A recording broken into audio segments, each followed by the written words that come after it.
And we are live. Hear ye, hear ye, hear ye. All persons having anything to do before the Honorable, the Justices of the Massachusetts Appeals Court, now sitting at diverse locations within and for the Commonwealth. Draw near, give your attention, and you shall be heard. God save the Commonwealth of Massachusetts. Court is open. Thank you. Good morning and welcome to the Massachusetts Appeals Court oral argument session for March 3rd, 2021. As you know, this argument is being held on Zoom and live streamed on the Appeals Court's YouTube channel. The panel for today is Justice Vicki Henry, Justice Joseph Ditkoff, and myself, Greg Massing. We will follow the same rules and customs as in a physical courtroom, except you may remain seated if you prefer. Once we get going, the session clerk will display the countdown clock. Each side has 15 minutes to argue, as you guys both know, and there's no rebuttal, as you guys both know. You're welcome to use all your time, but there's no penalty for finishing early. Only one advocate will speak at a time, and the session clerk will mute the others until it's your turn to speak. But remember, we can still see you, so please keep your reactions and gestures to a minimum, because that can be distracting.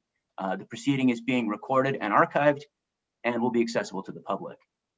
As always, we've read your briefs and are familiar with the case.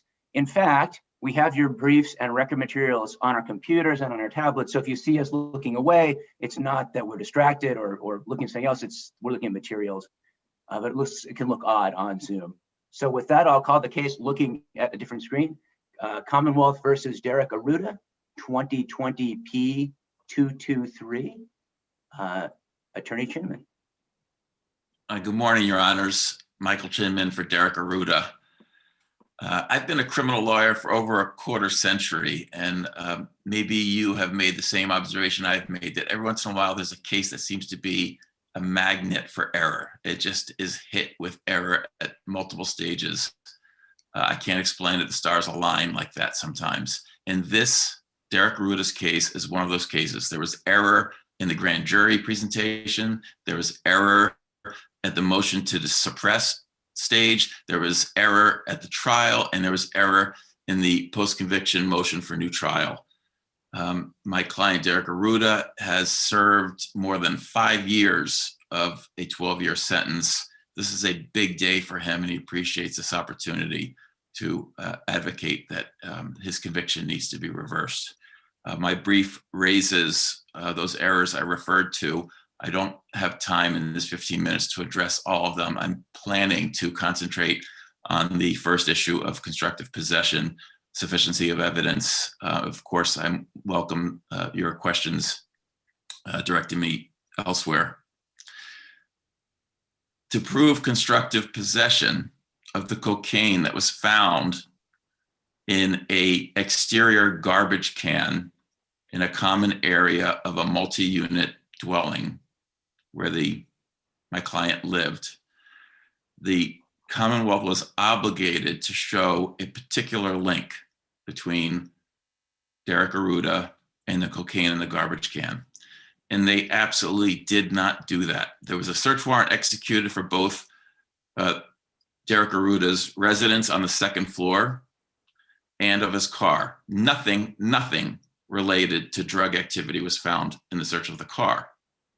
The search of the residence, no drugs, no scales, no cutting agents, no. Can I ask you about the steroids? I know one of the things that was found was steroids. Correct. And I know that in the garbage bag outside the house, some of the drugs and the scale are stored in a energy protein container. Amplified waybolic, I think, is what's referred to in the transcript. And I know that the steroid evidence did not go into evidence.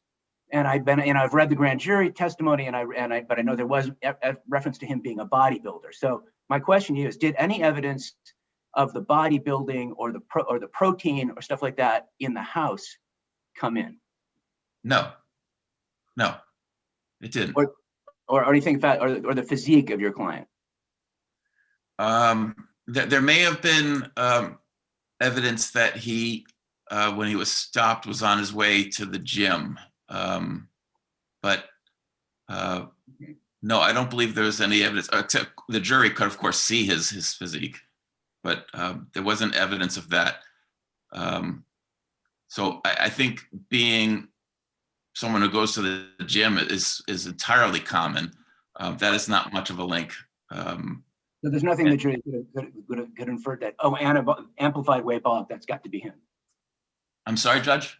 So there's nothing the jury could infer, oh, that was that amplified way Pollock, that's got to be him. No, in fact, Judge, I'm sitting here, I'm not sure there was any evidence that the container was for amplified way, whatever term you're using. No, that's from the transcript. I got that. That's right. That's from the transcript. So I couldn't have made that up. But well, okay, go ahead, continues. Okay, you've answered my question. Go ahead. It certainly was not argued to the jury at all. It was not a theory of the Commonwealth pressed by it at trial. The Commonwealth points to three items, different kinds of items found in the apartment: money, latex gloves, and baggies. And they also point to what they call behavior allowing an inference of a drug distribution outside the house. I'd like to address each of those. Well, the baggies had circles cut out of them, right? Yeah, that's very significant, Judge, because there was never any testimony explaining circular cuts in baggies having a relationship to drug distribution, the drug trade. And there was never anything linking circular cuts in the baggies to the specific packaging of the cocaine found in the garbage can. It's very significant that the circular cuts were there, because there's no link between those circular cuts and the cocaine in the garbage can or of drug trade generally. Now, the Commonwealth, for the first time on appeal, says those circular cuts were evidence of consciousness of guilt because they were destruction of the baggies. That was never, ever raised below. There was no argument or testimony or anything presented to the jury that the circular cuts related to destruction of evidence. The jury had the opportunity to see those baggies. It was never raised. And you would look askance at me if I was raising something for the first time on appeal. That's what the Commonwealth is doing here regarding those circular cuts and saying for the first time that they are evidence of destruction, consciousness of guilt. So did the jury see the baggies that were seized from the trash can? They did. They did. And do we have pictures of any of this in our record? No, you do not. Counsel, you haven't yet mentioned the biggest link between your client and drug transactions, which is the drug transaction to Medeiros he did right before the search happened. Well, Judge, it was not a drug transaction to Medeiros right before the search happened because he was found not guilty. He was charged with that. They attempted to prove it, and they did not prove that there was any drug transaction that occurred there. Counselor, as we held in Chonga and the Ross case, evidence that was a charge that was acquitted can still be considered for sufficiency on another charge, which makes sense because subsidiary facts only have to be proved by preponderance. Well, So Judge, Chonga is not really relevant here because Chonga involved criminal conduct, strangulation. And the fact that the jury did not convict him of a crime involving strangulation did not mean that the strangulation could not be used to prove, a violation of a protective order.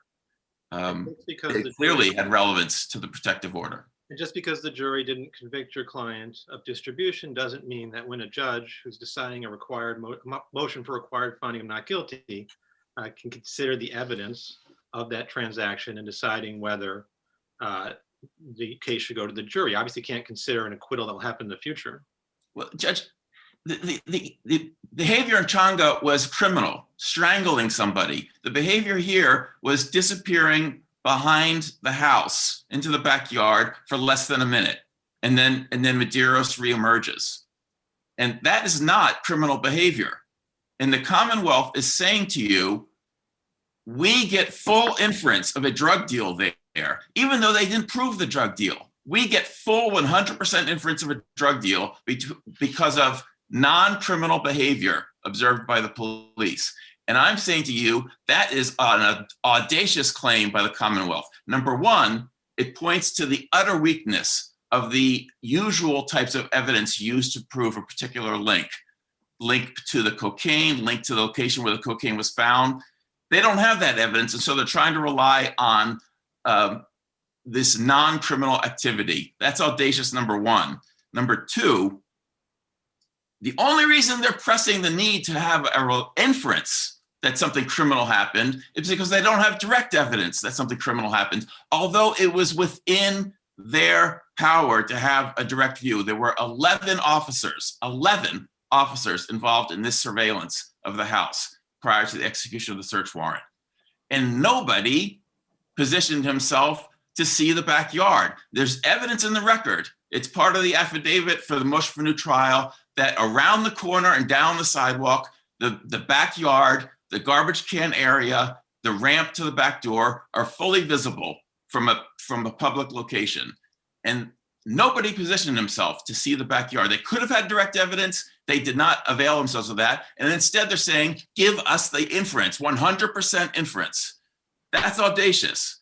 Number two, they had the telephones that supposedly were used to communicate between. Counselor, I'm not sure I'm following you here.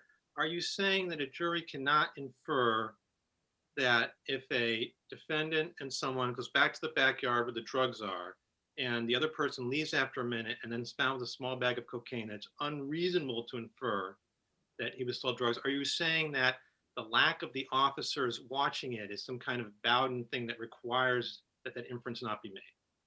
I'm saying it's audacious for them to say we get 100% benefit of an inference when they could have had direct evidence and they didn't present it. They could have searched the telephones. They had the telephones in their hands and they never searched those telephones. They don't have direct evidence and they want to rely on the inference. And Judge, if I could point out, you just said the jury, could they have made an inference about them disappearing to the area where the drugs were found?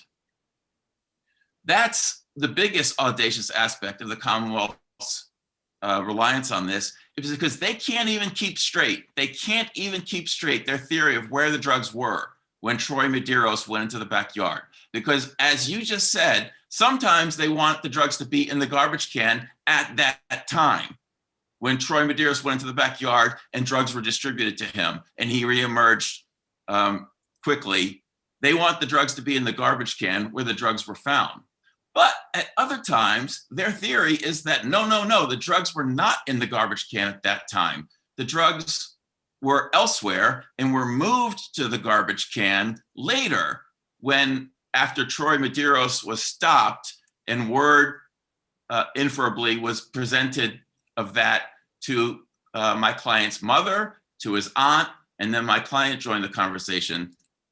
And that is the key factor that the judge relied on improperly to say she determined on the motion to suppress issue that there was no prejudice to the defendant from the delay in the execution of the search warrant because she said the drugs would have been found in his house, in his residence, if the search warrant was timely executed. But because we know that on prior days that they executed the search warrant on the 6th day, counting the first day after the warrant issued. So we know the drugs were not in the garbage can on the prior days because there was a trash pickup on the immediately before the day of the search. So the judge said the motion to suppress needs to be denied because there was no prejudice because the drugs would have been found in his unit, which would have been worse for him. Number one, there's no evidence that the drugs were ever in his unit. And number two, as I'm saying, the Commonwealth can't keep straight where the drugs were. Were they already in the garbage can when Troy Medeiros went into the backyard? Or were they, as the judge said, and the Commonwealth relies on in finding that there's no prejudice, elsewhere in his unit?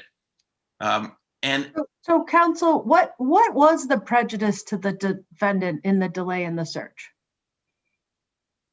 The prejudice is that the drugs could not have been found where they were found on the day of the search. They did not exist in the location where they were found.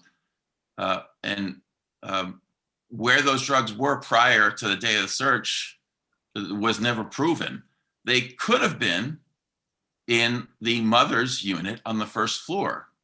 And the trial judge was also the motion to suppress judge, and she was also the motion for new trial judge. And you accord great discretion when the judge has that kind of knowledge about the case. But the trial judge, the motion judge, she also, this relates to another issue, she had affidavits, sworn affidavits from people who say, yeah, I know where those drugs were and who was distributing them because I helped do it. I helped his mother bag up those drugs. I helped his mother distribute those drugs. And the trial judge, who was the motion judge, said in one sentence, that's not credible. Well, why was the testimony of the defendant's brother, father, or both undiscoverable at the time of the trial? It wasn't undiscoverable.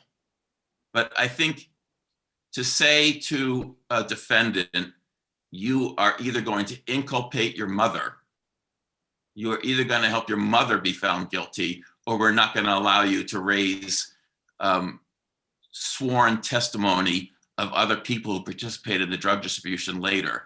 That's just an untenable position, Judge. That's to say that somebody has to throw their mother under the bus as the actual culprit, or they won't be heard when there is sworn testimony or sworn affidavits from the actual culprit saying that he was not involved. You're throwing his mother under the bus now. Why isn't that untenable? She can't be prosecuted, Judge. She's deceased. Okay. All right, the time has expired. Any other questions? Seeing none, we'll hear from the Commonwealth. Thank you, Attorney Chinman. Good morning. May it please the court. Mary Lee, Assistant District Attorney from the Bristol District for the Commonwealth. The defendant has raised 4 issues. And I'll start with the sufficiency of the evidence. The defendant is viewing the evidence not under the Lattimore standard, but what wasn't presented.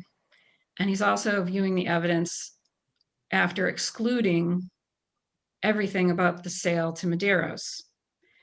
And while that viewpoint about excluding the evidence of the sale to Medeiros has some face value, you look at the case law around it in Chonga and Sylvia and Alif cited in the Commonwealth's brief, and it makes sense why you still look at that evidence. As noted earlier. What about his argument about Chonga, where he says, well, you've got to distinguish in that case because the defendant's conduct was criminal, but here going in the backyard would not otherwise be criminal. So why can we still consider it? I think because it allows for a reasonable inference of criminal activity. Just because it's not direct evidence doesn't mean that you don't look at it. And also the Lattimore standard will control. You look at all the evidence in the light most favorable to the Commonwealth, with all reasonable inferences drawn in the Commonwealth's favor. And so I understand that the defendant's argument that he thinks this is an audacious claim, but I would suggest to this court, this is a claim that is from the Commonwealth that is required by the standard of review. And I certainly don't mean it to be audacious to say the Commonwealth is asking this court to look at all the evidence. And so what we have is the outside trash bin has not only the cocaine, which is trafficking weight, according to the evidence, is worth about $20,000, something that would not normally be kept in the trash bin outside. But it's also got the accoutrements of the drug sale, which is the scales and scissors. And is there any link between the defendant and amplified Weibalik that the jury could have? No, I don't see anything in the evidence for that. I think the evidence about the trip to the gym was in the suppression hearing. That's my recollection of it. Obviously, the transcript controls. But I think if that were part of it, I would have argued that inference. Good, thank you. What's the time frame between Medeiros being arrested and the drugs being found in the trash can? There's some conversation. It's about an hour. Okay, and Would police in a position that they could have seen the defendant come out of the apartment and put the drugs in the trash can during that hour? So it's a fenced-in backyard, and there is evidence that the trash cans are not visible from the street. I don't know if that was at the suppression hearing or at trial or at both, but I know there's evidence that the trash cans are not visible from the street because of the fenced-in backyard. So, and what happens? Is there a So, reason- so is there I'm a sorry, reason- what? Is there a reason why you're locked into the theory that the drugs are normally kept in the apartment? I mean, almost every time the police see what they expect to be a transaction, it's in the backyard and it's very quick. I think the theory is not that the drugs were always in the trash can outside. Partly, so you have to look at the suppression issue as well as the trial issue to see the Commonwealth's claim is consistent. So at the suppression hearing, our view is that he put the drugs out there. The suppression hearing, we know from the neighbor telling the police that they did tip off the defendant and his mother that Troy Medeiros had just been arrested down the street. So, and then he went into the backyard. But didn't he go, the only interaction with Medeiros was also in the backyard? Yes. So And he regularly walked into the backyard with in the suppression evidence. The police saw many not transactions. So you're saying those drugs though could have just been in his pocket or his hand or you know, with those were individual sales, they could have just been anywhere on his person, but it was after the tip off that the whole operation went out into the trash. Into the trash, exactly. Because the trash had been picked up, according to the suppression evidence, the trash had been picked up the day before. So the trash can was empty as of the day before. And so he deals, according to the suppression evidence, he deals by phone. I'm sorry? At trial, we don't know about the emptying of the trash cans? No, it was offered and objected to and was not brought into evidence. That's my recollection of it. I think that's right. But it did come in at the suppression hearing. The officer who testified at the suppression hearing actually lived in the area and knew the trash pickup schedule. That's my recollection. So the Commonwealth's evidence, the defendant is saying sometimes we want it outside, sometimes we want it inside, and that's not my reading of the transcripts. At the suppression hearing, we showed that the defendant would get phone calls and people would come, they'd park around the corner and then walk up and go into his backyard. The entrance to the house that he used was through the backyard. That's where he parked his car. So he'd get calls. Sometimes he'd come out to the street and they saw all these things, and the Commonwealth didn't offer that surveillance evidence at trial. We offered it in the suppression hearing. So the evidence at the suppression hearing is he's running it out of his business. He's running his business out of his home. He gets a tip off about Troy Medeiros getting arrested and goes to the backyard, which is where he enters his house, and then moves all the stuff and cleans up. And the inference I draw on the cleanup is that there's those latex gloves. Those are in the inside trash in his kitchen trash, along with the cut up baggies, some of which still have the corners cut off, which is indicative of the drug business. And he's got the $6,000 cash in his house, including in his refrigerator. I'm sorry, there's a question. Yes, he says that the circular cuts were never explained, the significance of them was never explained to the jury. That's true. I agree with his assessment there, but I suggest it looks like cleanup, particularly where the scissors, along with the scales and the cocaine, are in the trash outside. So that's where I draw the inference from the cleanup in the house. But so this isn't a change of theory between the suppression hearing. I just want to make sure I just want to make sure I understand this. So you're saying in the house, in the trash, were some latex gloves and some baggies with circles cut out of them and maybe corners cut out. And definitely some had corners cut off, yes. And the significance of that was explained at trial as well. So what you have here is someone who has control of the backyard. That's where he parks, that's how he enters his house. And it's someone who has gone into the backyard with someone who later came out after a minute and now is found with drugs in his car. And someone comes from that direction where the arrest is made. The defendant has some conversation. We don't know what it was at the trial, and he goes into the backyard. And then about an hour later, the execution of the search warrant shows he's got the $6,000 cash in his house. He's got the stuff in his kitchen trash. that has corner cut baggies, and downstairs in the outside trash in the yard where he parks his car, where he regularly parks his car, and his car's registration is inside his house, in the area where he met with Troy Medeiros, that's where you find the trash can with the trafficking weight, $20,000 worth of cocaine in the trash can. And I do agree with my brother that there's a bag on top of that that has his mother's trash in it. So I would suggest this evidence under the cases cited in the Commonwealth's brief is sufficient. It's proper to consider the exchange with the meeting with Medeiros in the backyard.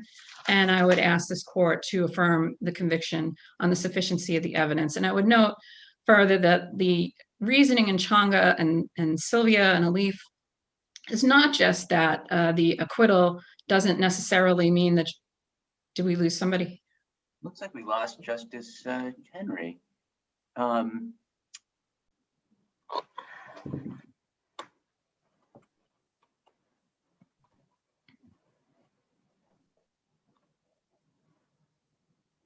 And we are back live and back on the record. So if I may continue, those cases that I rely on that say we should look at all the evidence, it has that additional reason that Justice Ditkoff mentioned, which is that at the time of the motions for required finding, of course, the acquittal has not even occurred. And so with that, I would leave that issue and move to the nexus issue on the search warrant affidavit. We've sort of talked about a lot already, but I would note that at the suppression hearing, obviously, we have a reliable confidential informant who has provided information in the past leading to the seizure of contraband, and he conducted 2 controlled buys with this defendant.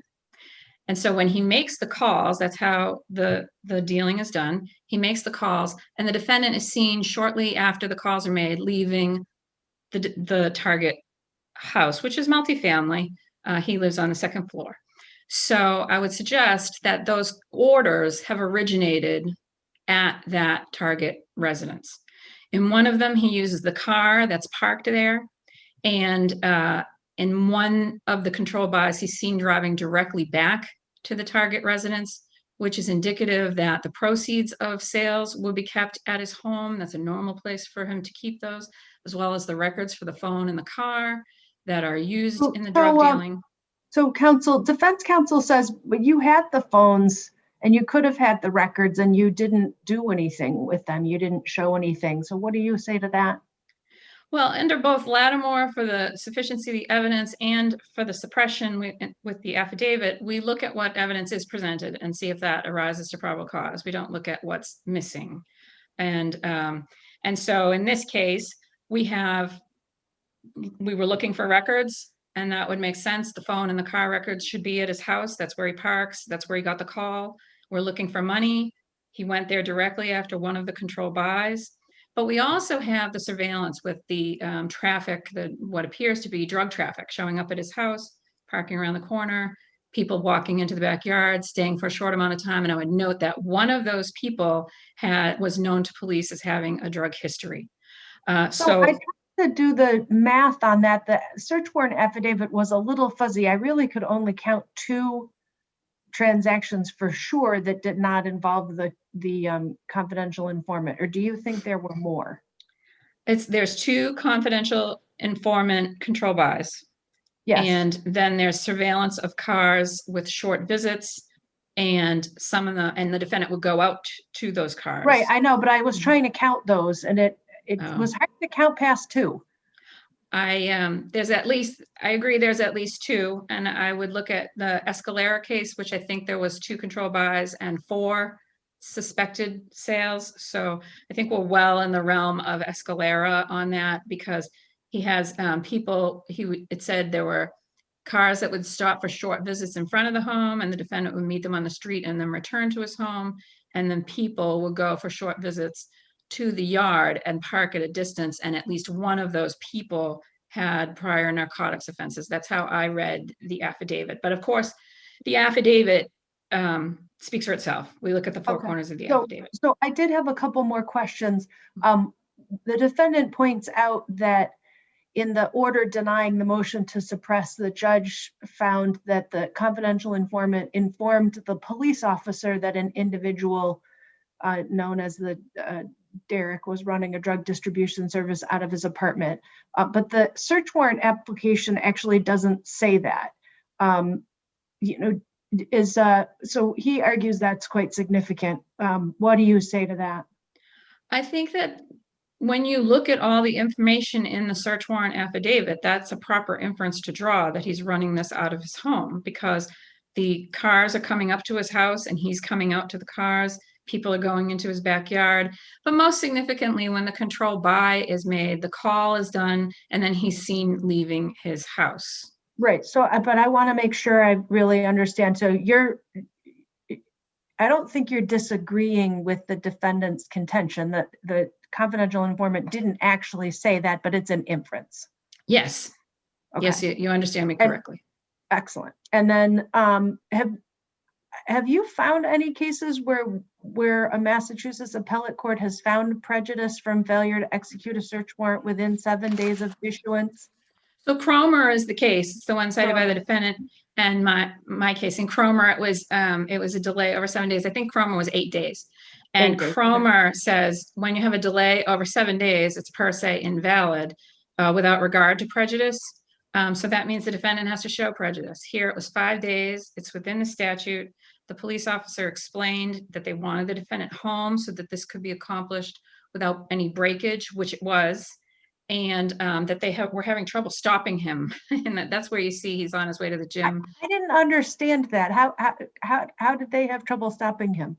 I don't know that it was any further explained than that. They were trying to stop him and they were unable to do so. And so I don't know why they didn't want to do that further, but they didn't stop him. They had a search warrant for the motor vehicle, so they needed him and the motor vehicle to be home. These are not unreasonable things to be done. And I think the judge is finding that he actually benefited from the delay because he had a chance to distance himself from this trafficking weight cocaine is correct. So I would ask you to affirm the conviction in this case. Thank you.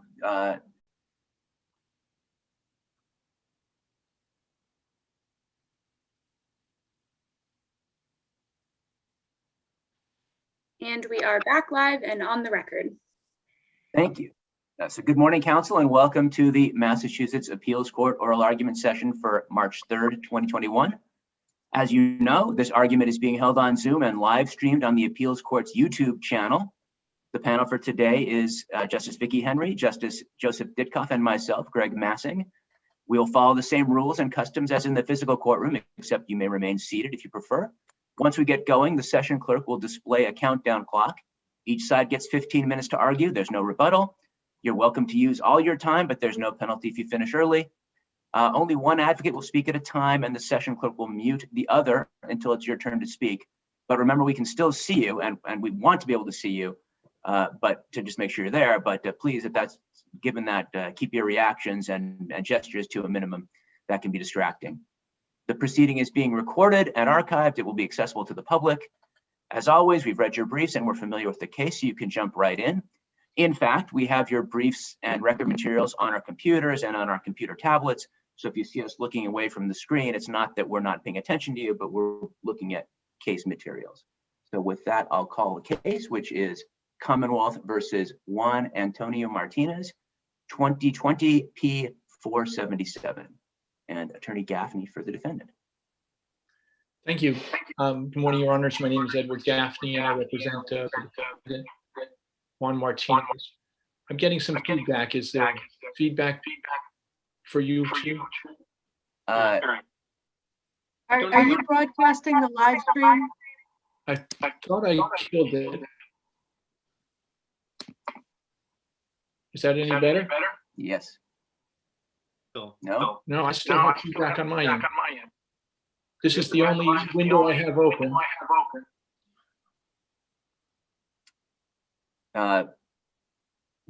Clerk Barry, why don't you restart the clock, and I guess we'll have to do as good as we can with what we have. I can muscle through Oh, It's the not, feedback seems to be gone. great. Okay. Thank you, Your Honors. My name is Edward Gaffney. I represent the defendant, Juan Martinez. Mr. Martinez was convicted of several crimes in this case as a result of events that took place over an 11-day stretch from August 8th through the 18th in 2012. The events were essentially a series of confrontations between the defendant and then girlfriend over the breakup of their relationship. The victims of the crimes were the defendant's then girlfriend, his girlfriend's sister, and a police officer. At the trial, the defendant essentially admitted to many of the allegations and charges against him. However, he vehemently denied the allegations of rape that were made by the victim. His theory at trial was that because he was so obnoxious, he was occasionally violent in repeatedly invading the victim's privacy, violating a restraining order that she had gotten against him, that she basically manufactured, she fabricated the allegations of rape in order to just get rid of him out of her life once and for all. The allegations that she raised were that on the 15th of August, so in the middle of this stretch of days, he broke into her apartment, he went into her bedroom, took off her clothes, and as she struggled against him, trying to keep her legs together, he forcefully pulled her legs apart with his hands, bruising both of her legs. The allegations of rape were essentially uncorroborated, with a critical exception. There was one photograph introduced as an exhibit of the victim's leg, which showed multiple bruises. She took this picture a week after the 15th, and the Commonwealth argued at trial that this corroborated her version of events. Predictably, at trial, the defendant's attorney attacked this evidence, essentially and principally through the cross-examination of the victim, basically highlighting the fact that for the week following the 15th, she never showed anybody these bruises. She never told anybody she was bruised. And in fact, even when she reported the rape on the 21st, she didn't say anything about these bruises. It wasn't until she took the picture on the 22nd that these bruises came to light. However, and the reason that I claim that there was ineffective assistance of counsel was because the trial attorney had in his possession, I forgot to mention that not only the victim did not mention that she had bruises and didn't show anybody bruises, despite the fact that she had interacted with the police on multiple occasions during the days after the 15th, and in fact had interacted with medical personnel once on the 18th with on the 18th with EMTs that came to her apartment because she had been bitten on the shoulder. One thing that puzzled me about your argument is whether or not you're challenging the authenticity of the picture or the timing of the picture, because it seems like you are, unless you're doing that, then she had bruises on her leg. And the issue is how fresh were they, right? Right. And actually, my argument is simply that the defendant's attorney had evidence that contradicted this evidence. Either the bruises were somehow manufactured, or they weren't in existence on the 18th. 3 days after the alleged rape. And they were then, when she took the picture on the 22nd, they were there.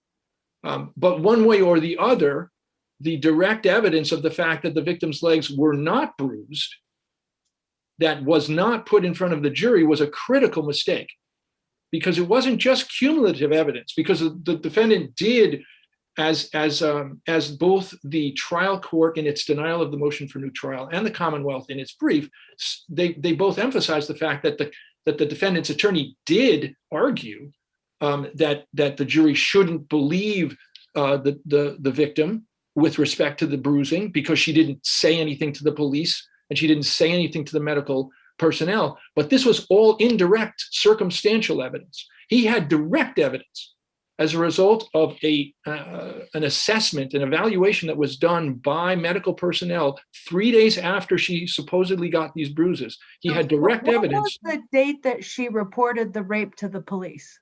The 21st. And the pictures were taken when? 22nd. So not only had she not reported the bruises, she hadn't reported the rape at that point, up until that point. Right. She didn't report the rape from the 15th to the 21st. On the 21st is when she reported the rape, and she wrote out a statement on that date. That didn't mention any bruises, and she didn't talk to the police about bruises or show them any bruises. The 22nd, she took the picture, which was ultimately entered into evidence that showed bruises. This medical record you're talking about, it says that the genitalia were assessed with no abnormalities. And so I'm wondering, assuming you agree that it's a pretty ridiculous position to take, that the EMTs actually stripped her and examined her genitalia in treating a shoulder injury, how do you use this document to say the assessed with abnormalities to the upper right leg, which also would have required taking out pants, has to be believed, and the genitalia assessed isn't believable? The argument, Your Honor, is this. First of all, we don't know whether she had to take off her clothes or not as far as the assessment of her legs. The evidence was that she was wearing what she called slacks when she went to the hospital, but there was no evidence introduced as to what she was wearing when the EMTs arrived. So they could have assessed her legs simply by looking at them, which is what normally an assessment means. But I think to the court's point. So how do they assess her genitalia?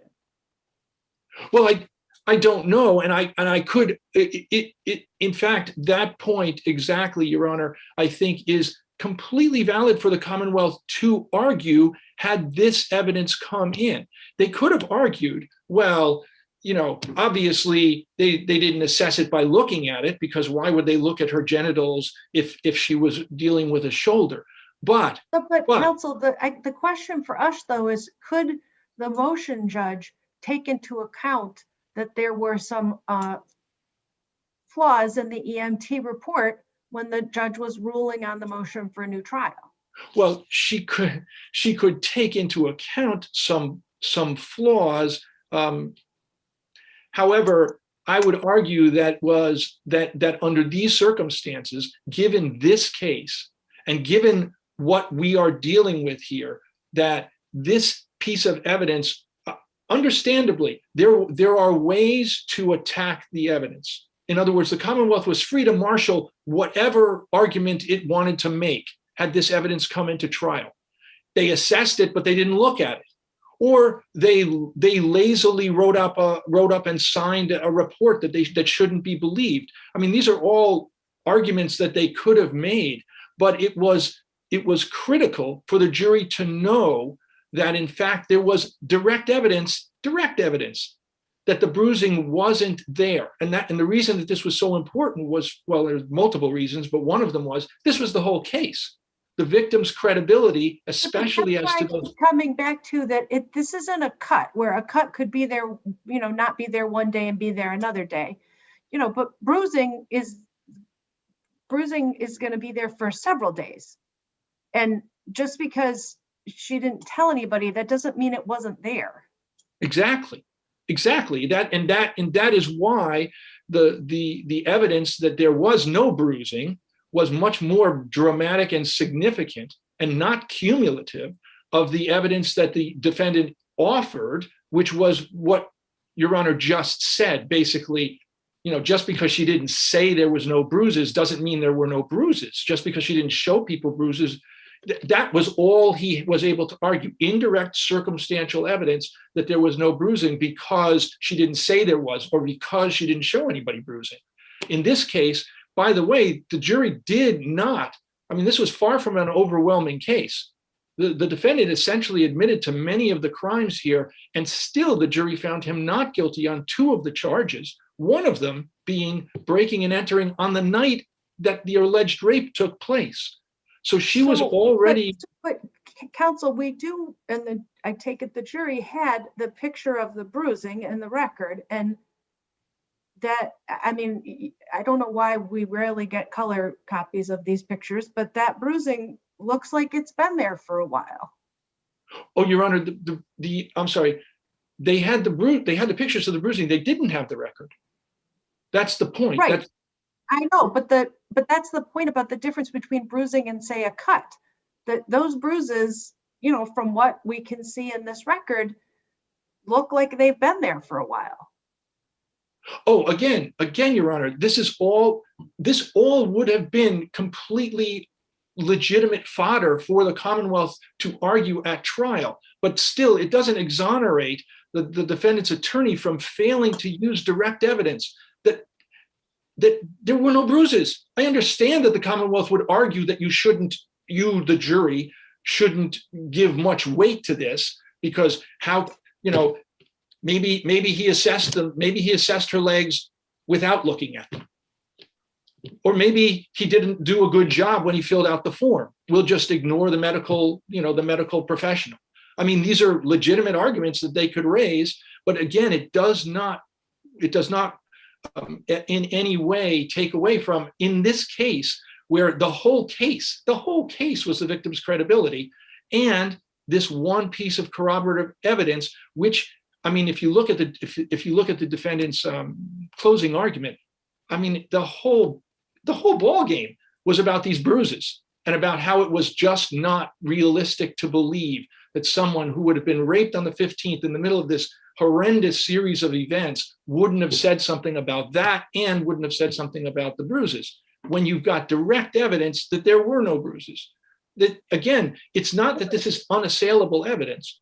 In the cross-examination of the victim, she was asked about the trip to the ambulance trip on the 18th, right, with the bite marks? Yeah. And I say in the cross-examination, and you didn't tell the police then you'd been raped, right? I mean, you didn't tell them then you'd been raped, right? That's right. Okay. That was one of the things that was brought up. Actually, the police were there. The rape happened, or the allegations that was that the rape happened on the night of the 15th. The defendant broke into the place on the night of the 16th, and the police were there on the 17th. The police were there on the 18th, and she had mentioned nothing about the rape and nothing about the bruises. Didn't show anybody bruises on either of those two occasions. And then when the EMTs came, she didn't talk to them about bruising or the rape. Didn't show them, and they took her to a hospital where she was then also examined. And although there were no records that said, we looked at her legs. The EMT report was, we looked at her legs. The hospital report didn't mention anything about that. But she didn't say anything about bruising. She didn't say anything about rape at the time of her, examination at the hospital on the 18th. The hospital report did come into evidence. Hospital report did come into evidence, but it didn't mention anything about bruises, didn't mention anything about the legs really at all. I think I've covered most of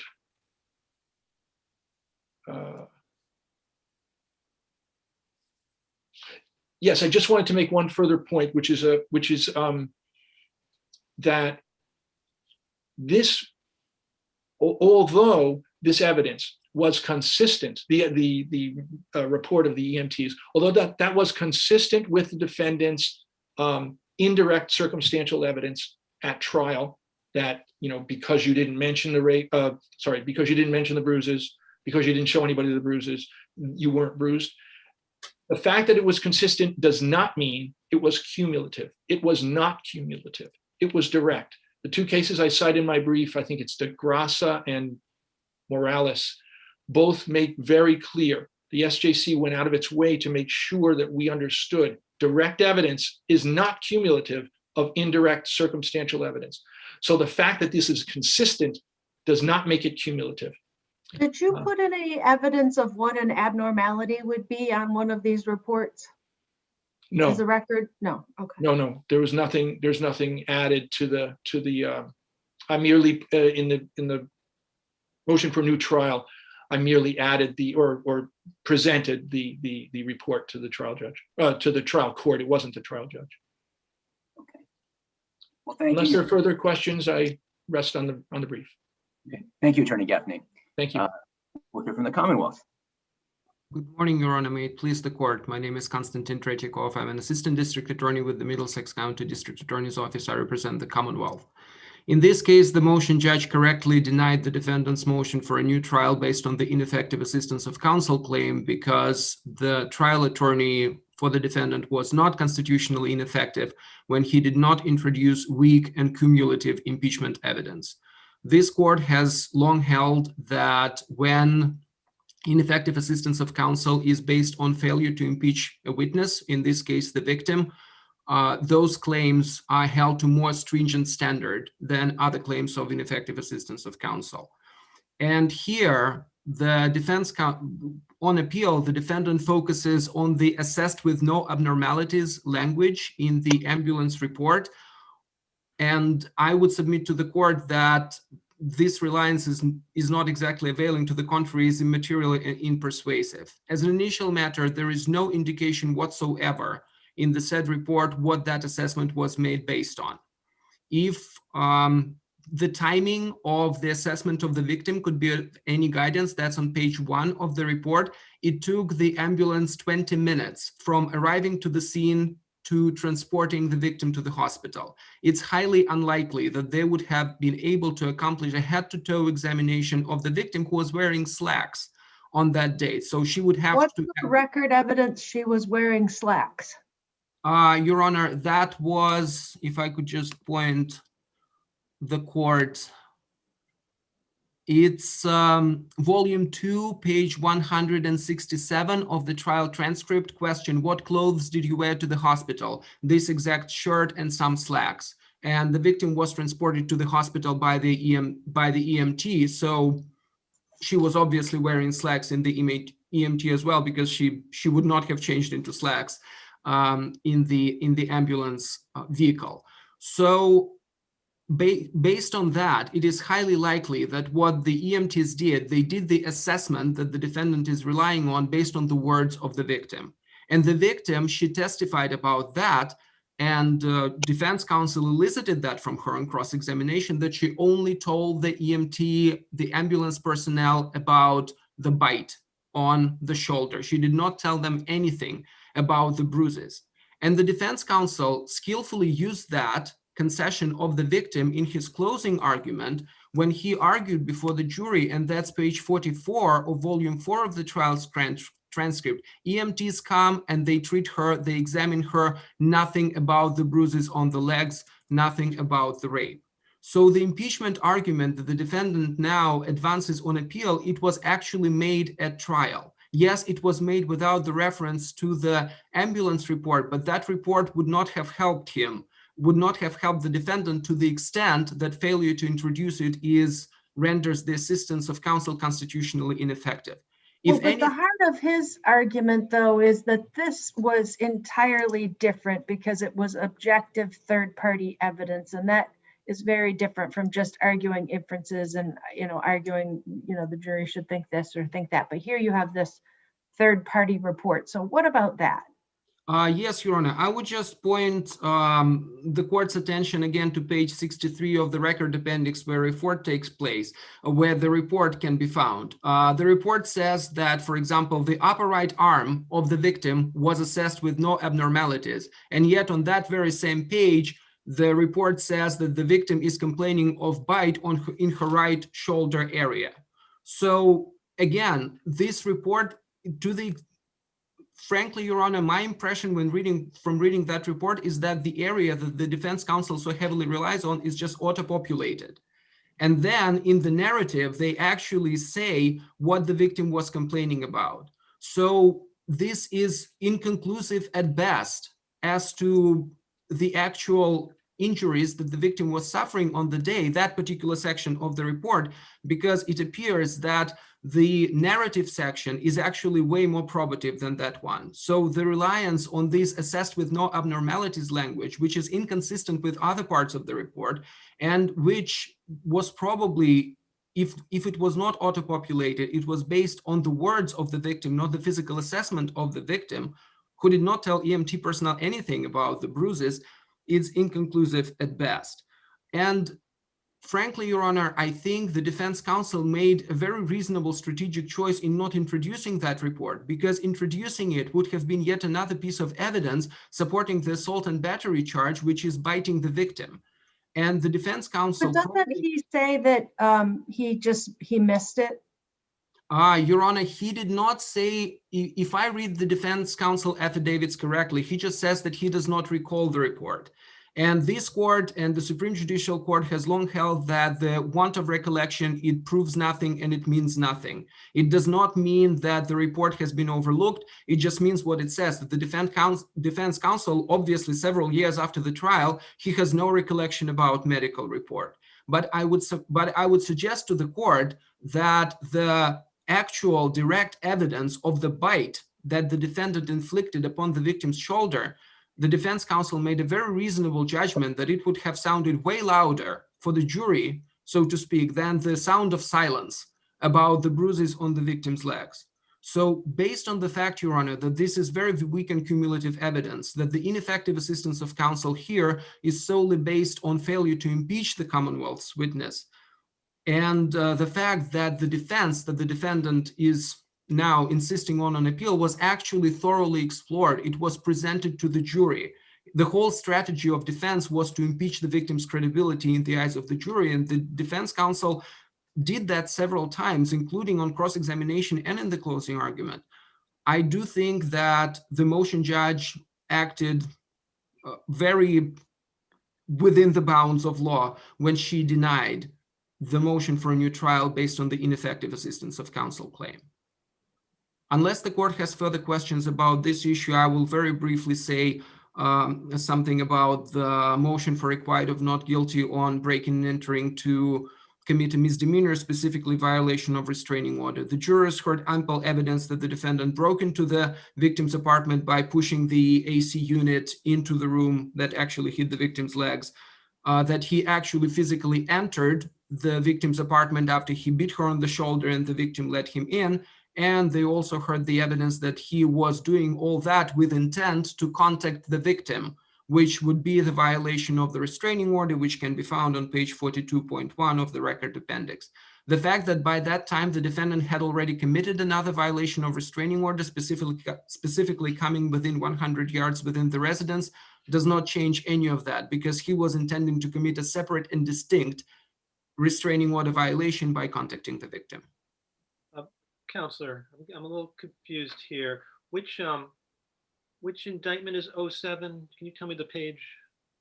I think I might have the wrong one. Of the record appendix, Your Honor? Yeah. If I could just have a brief moment. There's numbers on them, but they're kind of cut off. I might have the wrong one. Is it 32? That would be count 7. My apologies, Your Honor. I'm just opening it right now. The labels on the record events don't match our PDF numbers either, so that's— I think, Your Honor, that would be RA 30. That would be page 32 in the PDF file, but that's RA 30. And so that's the August 16th. That wasn't the air conditioner one, was it? I thought that was, or was that the air conditioner? Yes, Your Honor, my apologies. Yes, that is exactly right, Your Honor. That was when the defendant crawled through the window that the victim had previously barricaded, so that by propping some coffee table, if I recall the evidence correctly, and that is how he crawled into the apartment through the window, and then he made contact with the victim. Okay, that's what I thought. All right, thank you. Thank you, Your Honor. And my apologies for inadvertently misstating the record before. Unless the court has further questions, the Commonwealth will rest on its brief. Seeing none.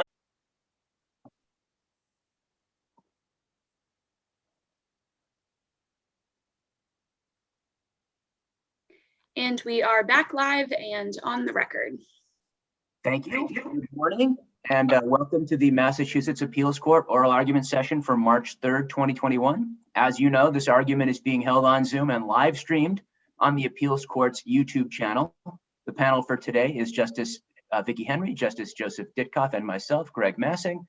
We will follow the usual rules and customs of our oral arguments, except you may remain seated if you prefer. Once we get going, the session clerk will display a countdown clock. Each side has 15 minutes. There's no rebuttal. You're welcome to use all your time, but there's no penalty for finishing early.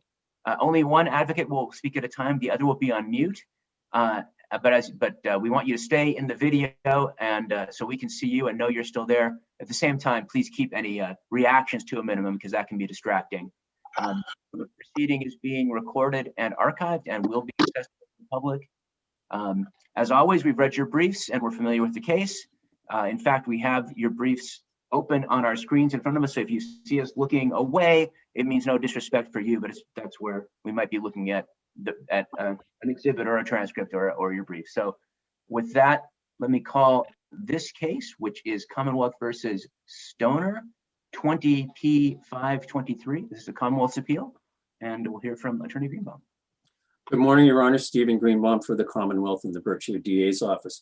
We're asking the court to reverse the judge's decision allowing the motion to suppress on the basis of the judge's what we feel is an incorrect finding that there weren't sufficient circumstances for a pat-frisk of Mr. Stoner, the defendant who was in the living room and sitting around a sofa in the apartment they had forced their way into for a search warrant. The judge, in concluding that there wasn't sufficient articulable circumstances for a pat-frisk, pretty much focused just on Mr. Stoner's behavior and him being cooperative, not showing any signs of violence or furtive movements like that, but didn't pay attention to the other overall circumstances which warranted the pat-frisk. And those other counsel, just to put a very fine point on it, you're not arguing that anything he did that day supported the search and that you're really relying on just the overall general circumstances as it would relate to anybody in the apartment. Well, I am arguing somewhat of what the defendant did or what he looked like when they arrived was a factor. There weren't any furtive movements, but when the police came there, and I'll go over some of these additional factors as I'm answering your question, I hope. They noticed there was a surveillance camera outside, and I believe in Cabrera, one of the cases I said, that's one factor that might raise the level of concern for when you're serving a search warrant. They knocked on the door, there was no answer. When they ram open the door, and I assume with a ram, that's a violent act, they go into the very first room they enter is the living room with the defendant sort of in this weird posture they described as sort of sitting, sort of standing, sort of moving around on this sofa right in the room where they just smashed in the door. And as the judge found in plain view, on the floor between the sofa and the wall is a wad of money. And this isn't like a loose $5 bill. It's a wad that turns out to be $3,100. So this must have looked like a pretty significant pile of money. So in as much as the defendant's position and his proximity to that money, I'm saying that's part of what added to their reasonable suspicion that the defendant himself was involved in a drug transaction going on in this mid-level drug dealer's home. But you got to get to armed and dangerous. Not just Excuse me? involved in a drug transaction isn't going to be enough. You've got to get to armed and dangerous. Well, that you're talking about Washington, and I think that Washington says that involvement in drug activity is relevant, but it doesn't say it's as a blanket rule involvement in drug activity permits a pat-frisk. And that's certainly understandable for street purchases where you've got an individual buyer on the streets and whatever. What you have here is you have someone who's, there's reason to believe he's involved in a fairly large scale drug transaction with a mid-level drug dealer in the apartment. You have an awareness, and the officers testified to this, and I'm sure I bored you with 3.5 cases of sites of drug search warrants with guns and weapons involved, that the officers are aware that when they're serving drug warrants for drug searches, there's a possibility of violence and possible weapons. They're all aware of that. So you go into this apartment and you don't have grandma or a 10-year-old watching TV. You have someone who's apparently in the midst of a drug transaction. I think based upon, our position is based upon those circumstances, you don't need any more to be concerned and to pat that person down for weapons, that you shouldn't have to gamble on your safety in general, because it isn't just drug activity. That's our point.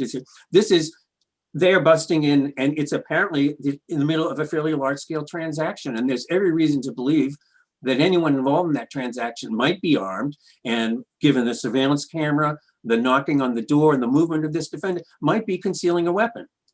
And that is really our argument, that these are the sort of circumstances where we know well enough that weapons are, it's reasonable to suspect that this individual involved might have a concealed weapon on him, and that for purposes of safety, they could pat-frisk him.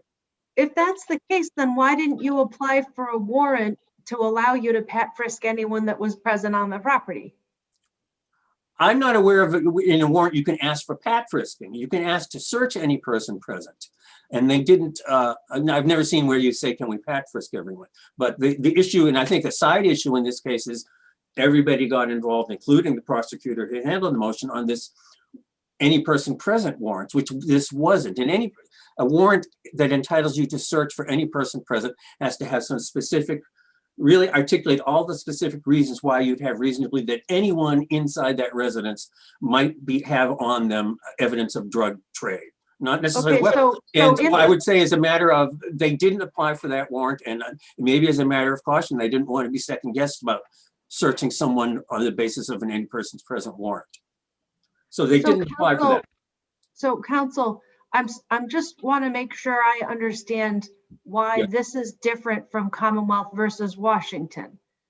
So what I've heard from you is there was a wad of cash on the floor.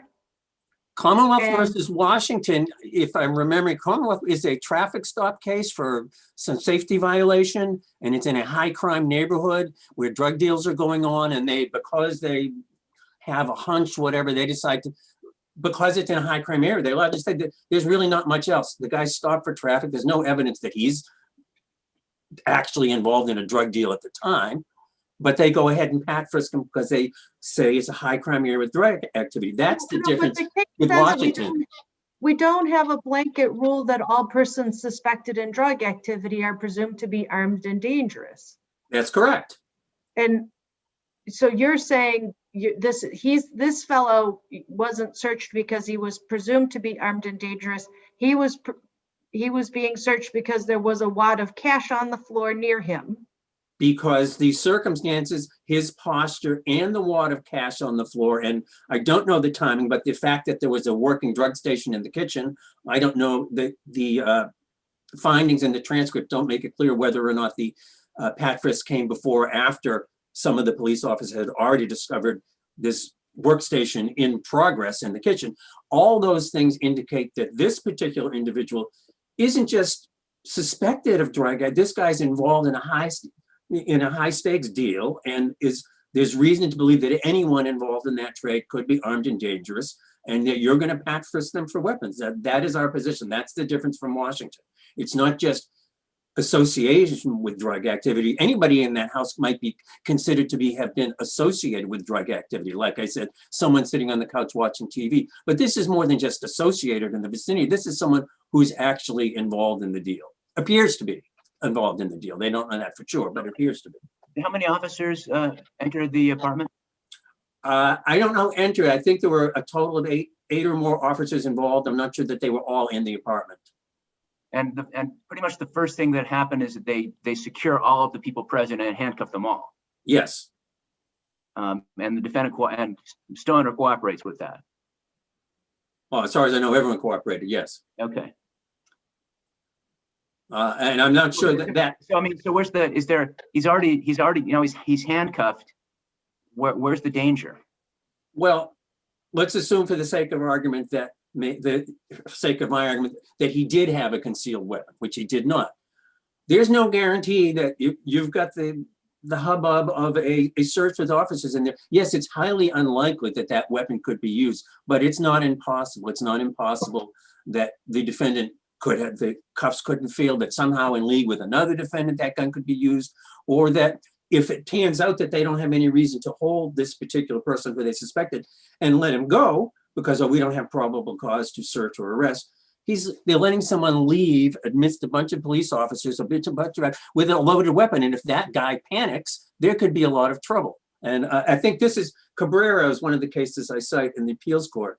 Again, not factually told it like this. They talk about the fact that in that case, the 2 police officers, there were 5 people, different facts, that they waited to pat-frisk these individuals till after their backup had come. And the court made the point there that once they had reason to pat-frisk, which the court had found, the fact that backup came didn't eliminate their need to search for weapons just because there was now more secure. If there's a loaded weapon there, no matter what precautions you've taken, I would say you're taking a gamble that something bad could happen, and that handcuffing isn't sufficient to warrant not pat-frisking. In the motion to suppress in the trial court, did you argue inevitable discovery? No, and that's why it's not being argued here. I think there was a very good argument for that, but my understanding of the rules is that would be a ground to allow you to reverse it. We can't raise that here. So you're not challenging any of the findings of fact as clearly erroneous, are you? No. And we have no idea whether the search was before or after the AK-47 was found? I think it's reasonable to infer that the pat-frisk was after the AK-47 was found. Why is that reasonable? Well, because it was found inside a closet. And if they said they'd secured everyone before they conducted the search, I'm guessing those people were secured in pat-frisk, and then they went about opening doors. There's no finding one way or another. I only mentioned the AK-47 to show just as further evidence that drug trade, particularly at this level, involves weapons. Not to suggest that— I'm confused. I thought I feel like you just answered the question both ways. So Well, I answered the question is I don't think they found the AK-47 till after he was pat-frisked. Okay, then okay. But I'm not suggesting, and I haven't suggested earlier, that the AK-47 had anything to do with the reasonable suspicion regarding this defendant. It was just to point out the reasonableness to be concerned about weapons when you're doing a drug search warrant with this level dealer. Right, but I guess but that's the point. Then you're just saying there's a blanket rule with this level of drug dealer. Everybody should be searched. No, I'm not saying there's a blanket rule. I'm saying there's a heightened reason to be concerned. And when the circumstances in which they entered this apartment and saw that the individual, the defendant, had reasonable suspicion to believe that he was in the middle of a fairly large-scale drug transaction, that as a drug dealer at that level, there's reason to believe he might be armed. Yes. And so the evidence that he's in the middle of this is that he's present. He's in an awkward reclining position. He's in a position where he looks like he may have just been getting up or getting down. Yes. And there's a big wad of money. And there's cash on him there's cash near the floor. Yeah. On the floor. Right next to him, I guess, I didn't see the photographs, and they were in evidence. And the judge in his findings stated that the wad of cash was in plain view. So it's right nearby him. It's not probable cause, it's not certainty that he's involved, but it's certainly enough reasonable suspicion to be concerned that this man is armed. Do you agree with the defendant that his name, the defendant's name, appears nowhere in the 16 pages of the search warrant that were received into evidence, or even in the entire search warrant? Absolutely. Yeah, totally. Yeah.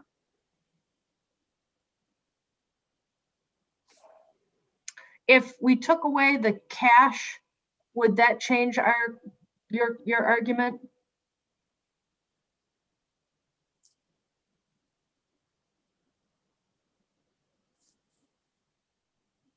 Possibly. I don't want to say yes. Possibly. Again, you've got that odd posture when they come in. You get the fact that he's there when they're smashing in the door. But maybe at that point they don't have grounds to pat-frisk. They just have grounds to temporarily detained with cuffs, but I'm not. That's a hypothetical that I'm not sure about. But if it just happened that way, then I certainly think I wouldn't have as strong an argument, if it's strong at all. Counselor, I have some homework for you. I would like exhibits K and M. I mean, I'll take whatever exhibit you can give me, but I would really like to have K and M at least. Exhibits K and M. I will do my best. I'll talk to the clerks about how we go about that afterwards, Yeah, okay? it doesn't have to be, I mean, if you've got a copy in your file. Oh, copies? Those are photos, right? Yeah, well, one's a Okay. photo and one's the evidence list. It doesn't have to be the stamped ones. Okay, But I would like to see what was introduced. okay, I can do that.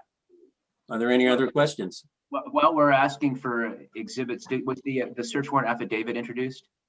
What was introduced was not the entire, it was 16 pages of either the affidavit or the warrant, but the whole warrant wasn't introduced, but that's in there. I can send that up too.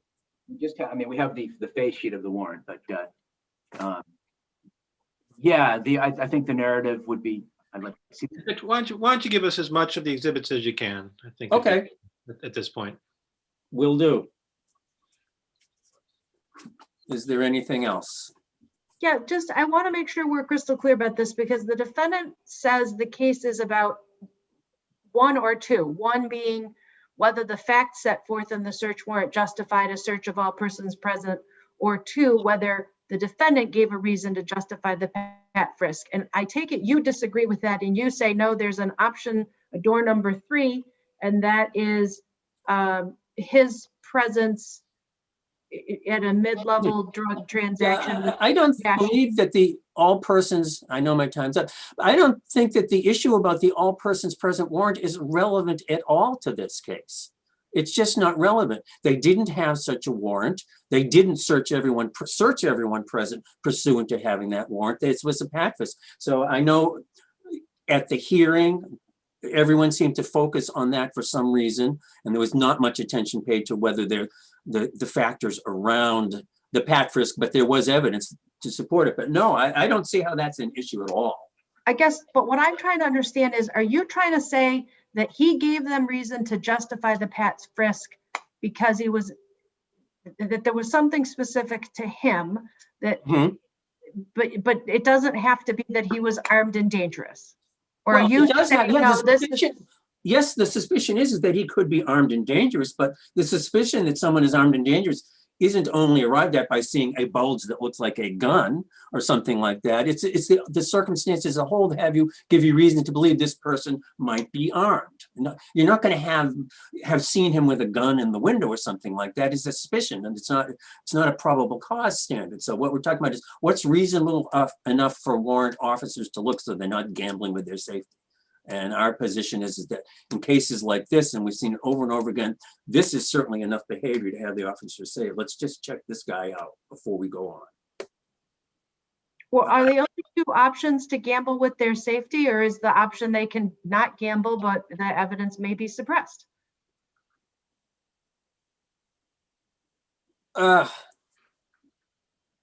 Well, if they're not pat-frisking for evidence, a pat-frisk is to look for weapons. So if you're concerned about weapons and you don't pat-frisk, you're gambling with your safety. You're not really thinking about, unless we're going to claim this as a pretext, and no one's claiming this as a pretextual source, this is a pat-frisk for safety. If you choose not to do that, it's not a matter of suppressing evidence. It's a matter of taking a gamble. There's no other way around it. It's not like they're searching him. They're not searching him for evidence of drugs. They're pat-frisking him to make sure he doesn't have weapons for safety. I'm not sure how you can say, well, we won't do that because in case he has evidence, it might be suppressed because we get, because an appeals court says we didn't have to frisk. No, you can't ask police officers to make that decision. If they're concerned about their safety, and if this court finds it's reasonable and they have reasonable suspicion, they're going to pat-frisk.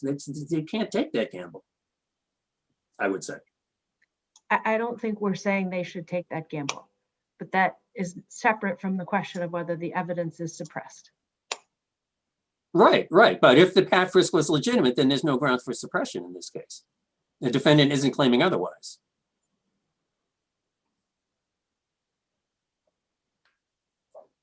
Oh, you have any more, Justice Henry?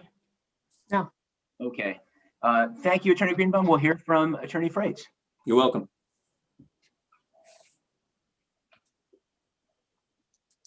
You might have to unmute yourself. Good morning, Judge. Good morning. I'd like to begin by addressing a few factual matters. The money, the $3,100 found on the floor, was not in plain view. It was trapped between the couch and the wall. As far as the judge's findings go, the paragraph reads, the apartment was small on the floor several feet from where the defendant was seated. A wad of cash totaling $3,100 was found. It is crystal clear, based on the police report and the evidence sheet, that was not in plain view. It was trapped between the couch and the wall. As far as my client's disposition on that couch, he was lounging on the couch. I contest several of the points that the council made. One point is that this was in any way an ongoing operation when they walked through the door. My client was lounging on the couch. There was another gentleman hiding in the attic, and the target of the warrant, along with his girlfriend, were lying in bed when they broke down the door. There was a drug operation station in the kitchen where apparently he was producing and packaging drugs, but it wasn't being utilized at the moment. Which he? Vale, the target. So there was a drug station in plain view in the kitchen where the target was preparing and packaging drugs for distribution. But when the police wait, so can I just pause you though? So Yes, how many people were in the apartment? Was it just the 3 people, the target and his girlfriend in bed, and then this guy on the couch? 4 people. My client lounging on the couch, a gentleman hiding in the attic, and 2 people in bed, including the target. And I also contest the idea that this was in any way a medium-sized or large-scale operation. One of the cases that we talk about, Commonwealth versus Smith, the court turned that on pretty much a single factor. And they were persuaded that the police said, hey, listen, I saw drug traffickers walking in and out of that building. And upon that information, the court said, okay, under these circumstances, I mean, you could search everybody there for evidence, but and I'm speaking of any persons present right now. But here in this matter, although it's not in the judge's finding on the transcript, the police officer actually says, I witnessed drug addicts walking in the door, which suggests that this is your typical average everyday garden variety drug operation and bust. But I agree with counsel that. So what's the record site for the fact that the cash was trapped between the couch and the wall? Because I'm looking at record appendix 10 and it says on the floor several feet from where the defendant was seated, a wad of cash totaling $3,100 was found. I'm looking at that too, Judge, but in the police report and in the evidence report, it says between the wall and the couch. It doesn't say, they give the impression clearly it's not in plain view. What is in plain view is one cell phone. Do we have that police report then? I don't believe so, Judge. Is that in some of the exhibits that we might be getting?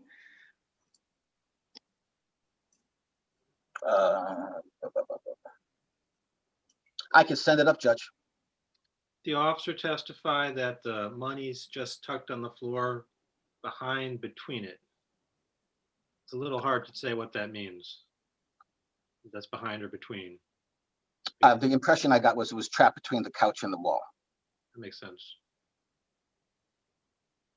But if you have that snippet, Judge, then you have what you need. That's why I wanted Exhibit K, which is the picture of the money. Yes. So hopefully that will clear things up.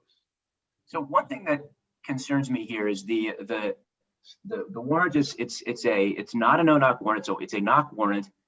They knock and there's no response such that they have to break the door down. Doesn't that give them concern that the people inside might be perhaps arming themselves? Well, Judge, when we're talking about police safety, it has to be specific to my client, I think. And walking into the building, they got a couple of pieces of information. They say there was a surveillance camera on the building. In the motion of suppressing the transcript, the district attorney provides the court with a picture of this camera. And the judge says, is this a surveillance camera? And the district attorney says, well, I think that's your decision to make, Judge. But they say it's attached to the building, but that police officer goes awful far out of his way not to say specifically attached to the second floor. They also have that issue where they had to knock 4 or 5 times before entering the door. And to that issue, Judge, I would just suggest that once upon entering the door, that's not the end of the conversation. Let's say they opened that door and my client was reaching for a weapon and everybody was scattering with powder in their hands. Under those circumstances, they would clearly be able to use that evidence as justification to stop and search those people. So whatever they found on the other side of that door is equally relevant. And they break the door down and my client's lounging on the couch. There's somebody hiding in the attic and 2 people are in bed. What time was this?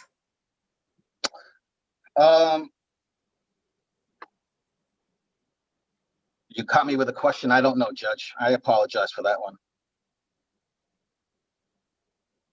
10 o'clock, AM or PM? 10:15 in the morning. Yeah. Also, Judge, I'd like to point out that there was a significant gap. I'm sorry. I would like to take that back. But so they have this information that they have this surveillance camera and then the knock issue. Commonwealth points that out. And then they say they come in and there's a major drug dealing operation that's actually in the midst of being undertaken. I disagree. There was 4 people in that house. There was absolutely no evidence of anybody doing anything nefarious. There was a drug station in open view, and that's the target's problem. And if I don't believe that these factors that the government have produced rise anywhere near the level of suspicion to search my client, and I think no matter what they came up with, I think my client's got to contribute to this a little bit, at least something. And the district attorney has an issue of how he's laying on the couch. He's lounging. You walk in there, he completely cooperated, accepted his Miranda rings, chose not to participate in any conversation, and behaved himself. But as far as the rest of this environment, there's nothing else going on in that house, which would give them reason to say, hey, wait a minute, I am afraid of what might be coming at me from some other angle. Is your client charged only with respect to the drugs that were found on his person, or is he charged with respect to the rest of the operation? Honest person.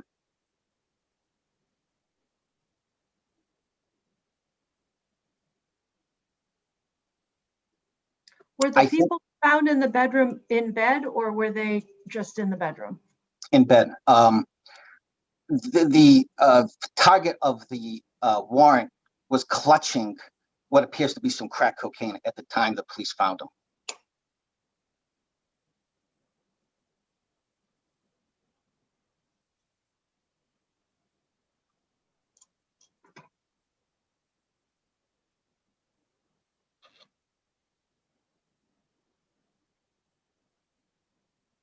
I was going to say we'd give you extra time because we made them go over. Okay. If you have nothing else to add, I think we got it. I think that I'd just like to make some very specific points. The money was between the couch and the wall and not in plain view. The Commonwealth versus Washington is not that. Cabrera is the one where 2 police officers chase 5 guys into an alley and there's a major exchange going on. Commonwealth versus Washington was a controlled buy done by a state trooper involving $2,400 purchasing of narcotics at a time. Now that goes to any persons present. I had a lot of argument prepared here, but they didn't put in the whole warrant. They made a mistake. But if you check that warrant, if you read the whole warrant from beginning to end, the situation doesn't get any better for the Commonwealth. One of the factors here in any person's present is that you can't keep track of all the people coming and going. They're keeping track perfectly fine from what it seems like in the warrant. And like I said, on the transcript, he goes out of his way to say, I watched drug addicts walking in that front door, which gives you the opinion, leads you to the belief that it's a garden variety drug operation. And I'd like to end with that. Thank you, Judge. Was there surveillance ongoing before they executed the warrant? So like, did they see when your client went in? They didn't see my client. My client's name appears nowhere in the warrant. I would prefer that the court stick with the 16 pages. I mean, it's easy for me because there's absolutely nothing substantive in those pages. But if the court wants to take a look at the whole thing, it doesn't get any better for them. But there was testimony too. And sure, so yes. what I'm trying to understand is in the testimony anywhere, did they say whether they saw your client go in the apartment? No, Judge. Did they say when the surveillance began prior to executing the search warrant? They do. I believe they have a good solid 4 controlled buys in this matter. Yeah, there's definitely probable cause to search that house. You know, in terms of what we asked for, we just want to see the exhibits. So we don't want to see anything that the court didn't, that the trial judge, that the motion judge didn't see. So, and if you could, the two of you could work together to make sure you agree that what you're giving us is what were the exhibits, whether they're, you know, we don't want to have to get them from the court. But if you guys can agree and get it to us, that'd be great. Thank you. Thank you both. Seeing no more questions, we will take the case under advisement. And for other people who might be watching on YouTube, the court's going to take a short break. So it might be about 10 or 15 minutes before we get to the next case. Thank you, Judge. Thank you both. We will follow the same rules and customs as in the physical courtroom, except you may remain seated if you prefer. Once we get going, the session clerk will display a countdown clock. Each side has 15 minutes and there is no rebuttal. You're welcome to use all your time, but there's no penalty if you finish early. And only one advocate will speak at a time. The clerk will mute the other one until it's your turn to speak. But remember, we can still see you, and we want to be able to see you to know that you're still here. But at the same time, please keep reactions to a minimum because that can be distracting. The proceeding is being recorded and archived and will be accessible to the public. As always, we've read your briefs. We're familiar with the case, so you can just jump right in. In fact, we have your briefs and record materials in front of us. They might be on another computer screen or on our tablet. And so if you see us looking away, it's kind of looks strange on Zoom. I apologize for that. But it's not that we're not paying attention. It's just that we're looking at materials, as I'm about to do when I call the case. Fourth case for today, 2020 P540, Ping Yi versus Young Su, and Attorney Brownlee for the plaintiff appellant. Morning. May it please the court. My name is Michelle Brownlee, attorney for Ping Yi, plaintiff appellant in this case. The parties divorced in Massachusetts in 2006, while the defendant was a full-time student pursuing an MBA at Yale Business School. Their agreement provides that upon becoming gainfully employed, the defendant was supposed to start paying child support according to the Massachusetts guidelines. The defendant has been gainfully employed in the biotech industry since June of 2007. The plaintiff has been asking the defendant for years to provide his financial information so they could determine what he owes, but he has steadfastly refused. In early January 2019, the plaintiff filed two complaints pro se, one for modification and the other for contempt. I began representing Ms. Yi pro bono just before a pretrial hearing on April 1st, 2019. On Ms. Yi's behalf, I agreed that the complaint for modification should be dismissed for lack of jurisdiction because both parties had been living out of state for many years. But I argued that the Massachusetts Probate and Family Court had jurisdiction to enforce its order under Section 2-206 of the Uniform Interstate Family Support Act, and that the complaint for contempt should go forward. Judge Ward appeared to agree with this position at the hearing, and when she issued an order after the hearing, it didn't mention jurisdiction, but rather dismissed the case sua sponte for failure to state a claim. First, I'd like to mention the standard of review on a dismissal of complaint. The defendant's brief suggests that the standard of review should be the clearly erroneous standard, but that's the standard of review for a trial court's findings of fact. Because a dismissal of the complaint for failure to state a claim is a matter of law, the correct standard is de novo review. There are two issues for this court to decide. The first is whether the Probate and Family Court erred in dismissing the complaint for failure to state a claim. The second issue is whether the court erred in failing to exercise its equitable powers to enforce the divorce judgment, even if contempt could not be found on the facts alleged in the complaint.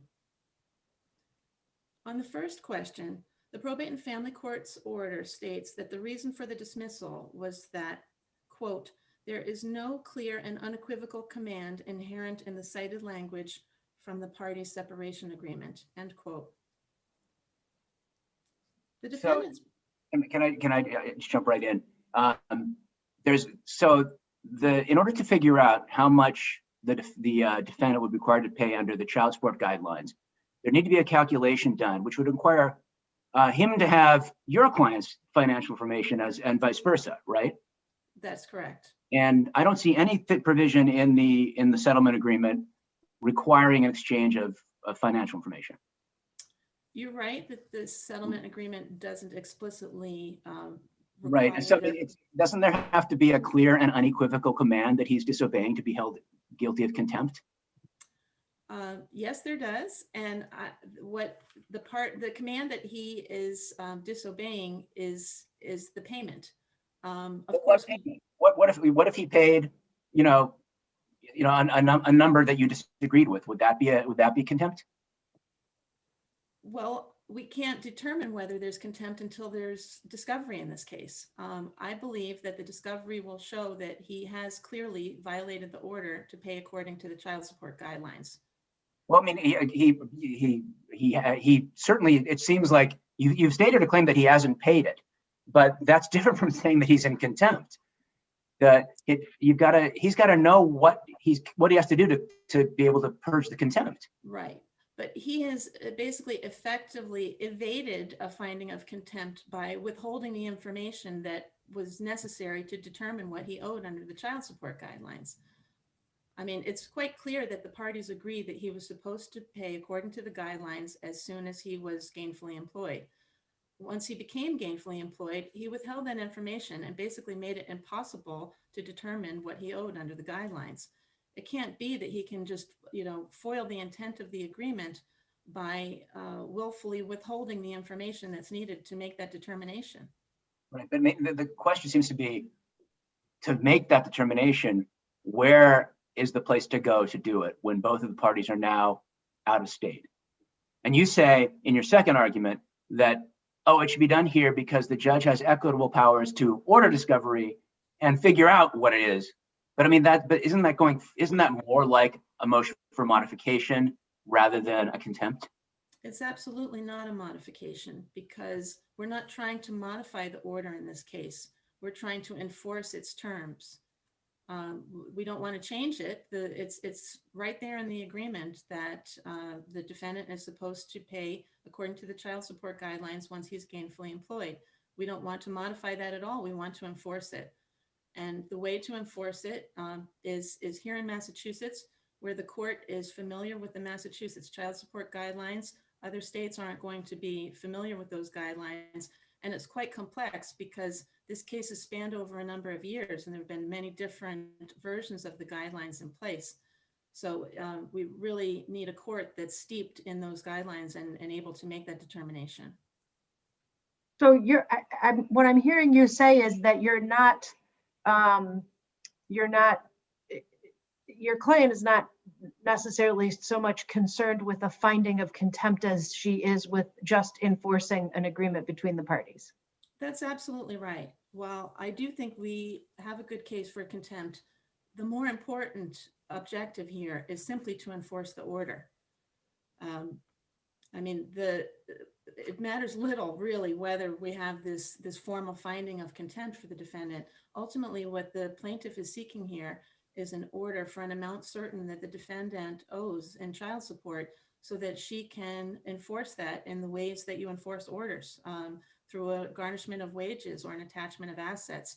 Without that order, my plaintiff is deprived of a remedy in this case where the defendant agreed to pay according to the guidelines once he was gainfully employed and has willfully disobeyed that order.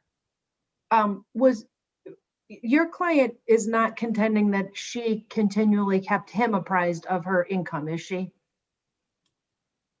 Well, she has made every effort to try to work with him to get his information, and she's always been willing to. I know, but you can't run the guidelines unless you have both parties' information, right? You're absolutely right, and my client has offered at every stage to provide her information as well. The defendant in this case has never cooperated. Again, these are facts. These are facts that we should be able to present to the court. We never had an opportunity to present any of those facts. I would like to get to the next stage where we can present these facts to the court and then decide whether there's any basis for contempt. We were never able to get. With the fact that she seems to have waited for some 10 or 12 years to bring this action. Well, there's a long history there, and the plaintiff did actually try to bring an action in 2011. I can't remember, it was either in New Jersey or Pennsylvania. I believe it was in New Jersey.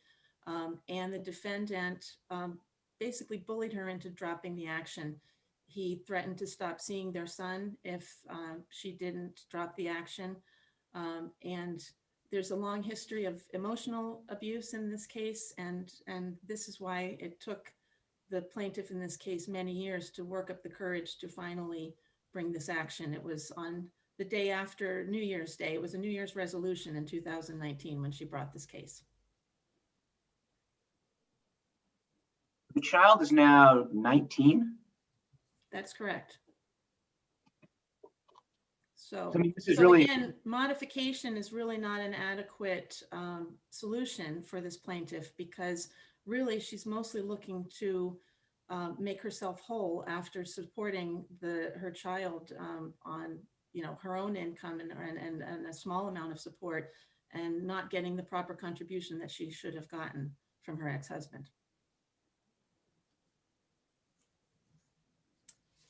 Okay, so you really hit on, I think, the main point here is the second error is really the more important of the two. Again, I have argument prepared on the first, but I think it's really covered in my brief.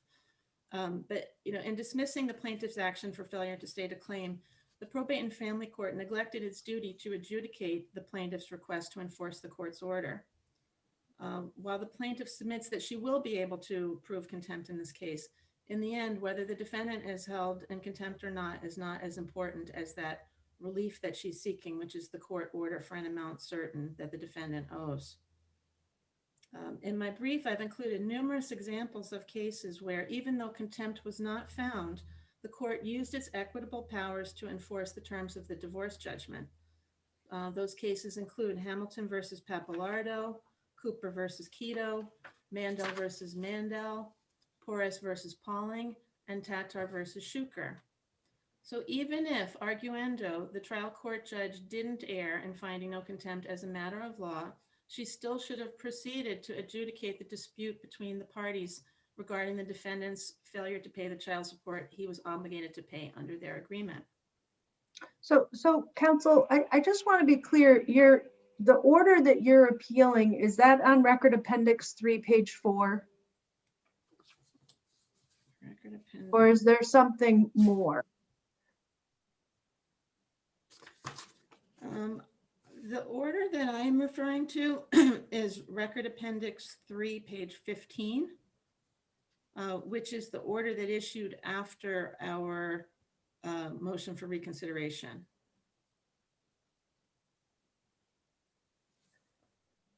I guess what I'm looking at this language, I guess what I'm trying to understand is, do you think that the court understood that you might be trying to enforce? Because the focus seems to just be on the contempt. I made that argument in our motion for reconsideration. And so yes, I don't know what she understood. I can't get in her head. But the point was argued and made. And I think it's a common thing in the probate and family court. As I mentioned, those 5 cases, they were all cases where ultimately contempt was not found. I mean, the problem was here, we didn't get a chance to put our case forward. It was dismissed as a matter of law that we hadn't stated a claim as a matter of law. And again, when you look at the complaint, we did state a claim. We stated that there was a amount that was due in child support and that the defendant was in arrears. And it was a complete surprise after this hearing that the court kind of had dug into the agreement and found no contempt as a matter of law. So we never got a chance to prove any of those facts. Counselor, the only notice of appeal I see, and I may be missing something, is in May, and it only refers to the April 1st judgment that's on Record Appendix 3, page 4. Is there another notice of appeal you filed after the August order that I'm just missing? Sorry, I've only filed one notice of appeal, but I'm just trying to find, you said Record Appendix 3? Well, so 3-5 has your notice of appeal.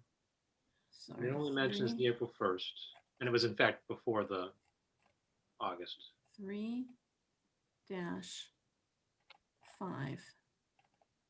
Okay, sorry, so right. So we had the dismissal right, was on, right, was the order that came right after it. But then there was a subsequent order to that. So you're right, I did not file a second appeal of that order, but it's essentially the same order. It's just that she clarified her reasoning in that second order. All right. Yeah. So, And where's, I've been looking for the complaint. Where's the complaint in here? the complaint is Record Appendix 2, page 5.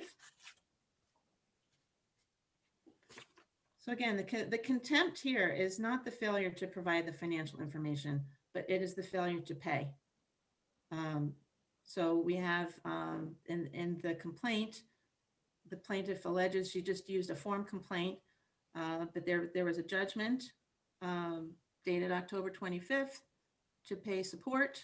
And then there's a C below, which gives the description of what it says in the agreement, which is that the defendant agreed to pay child support according to the Massachusetts guidelines when he obtained gainful employment.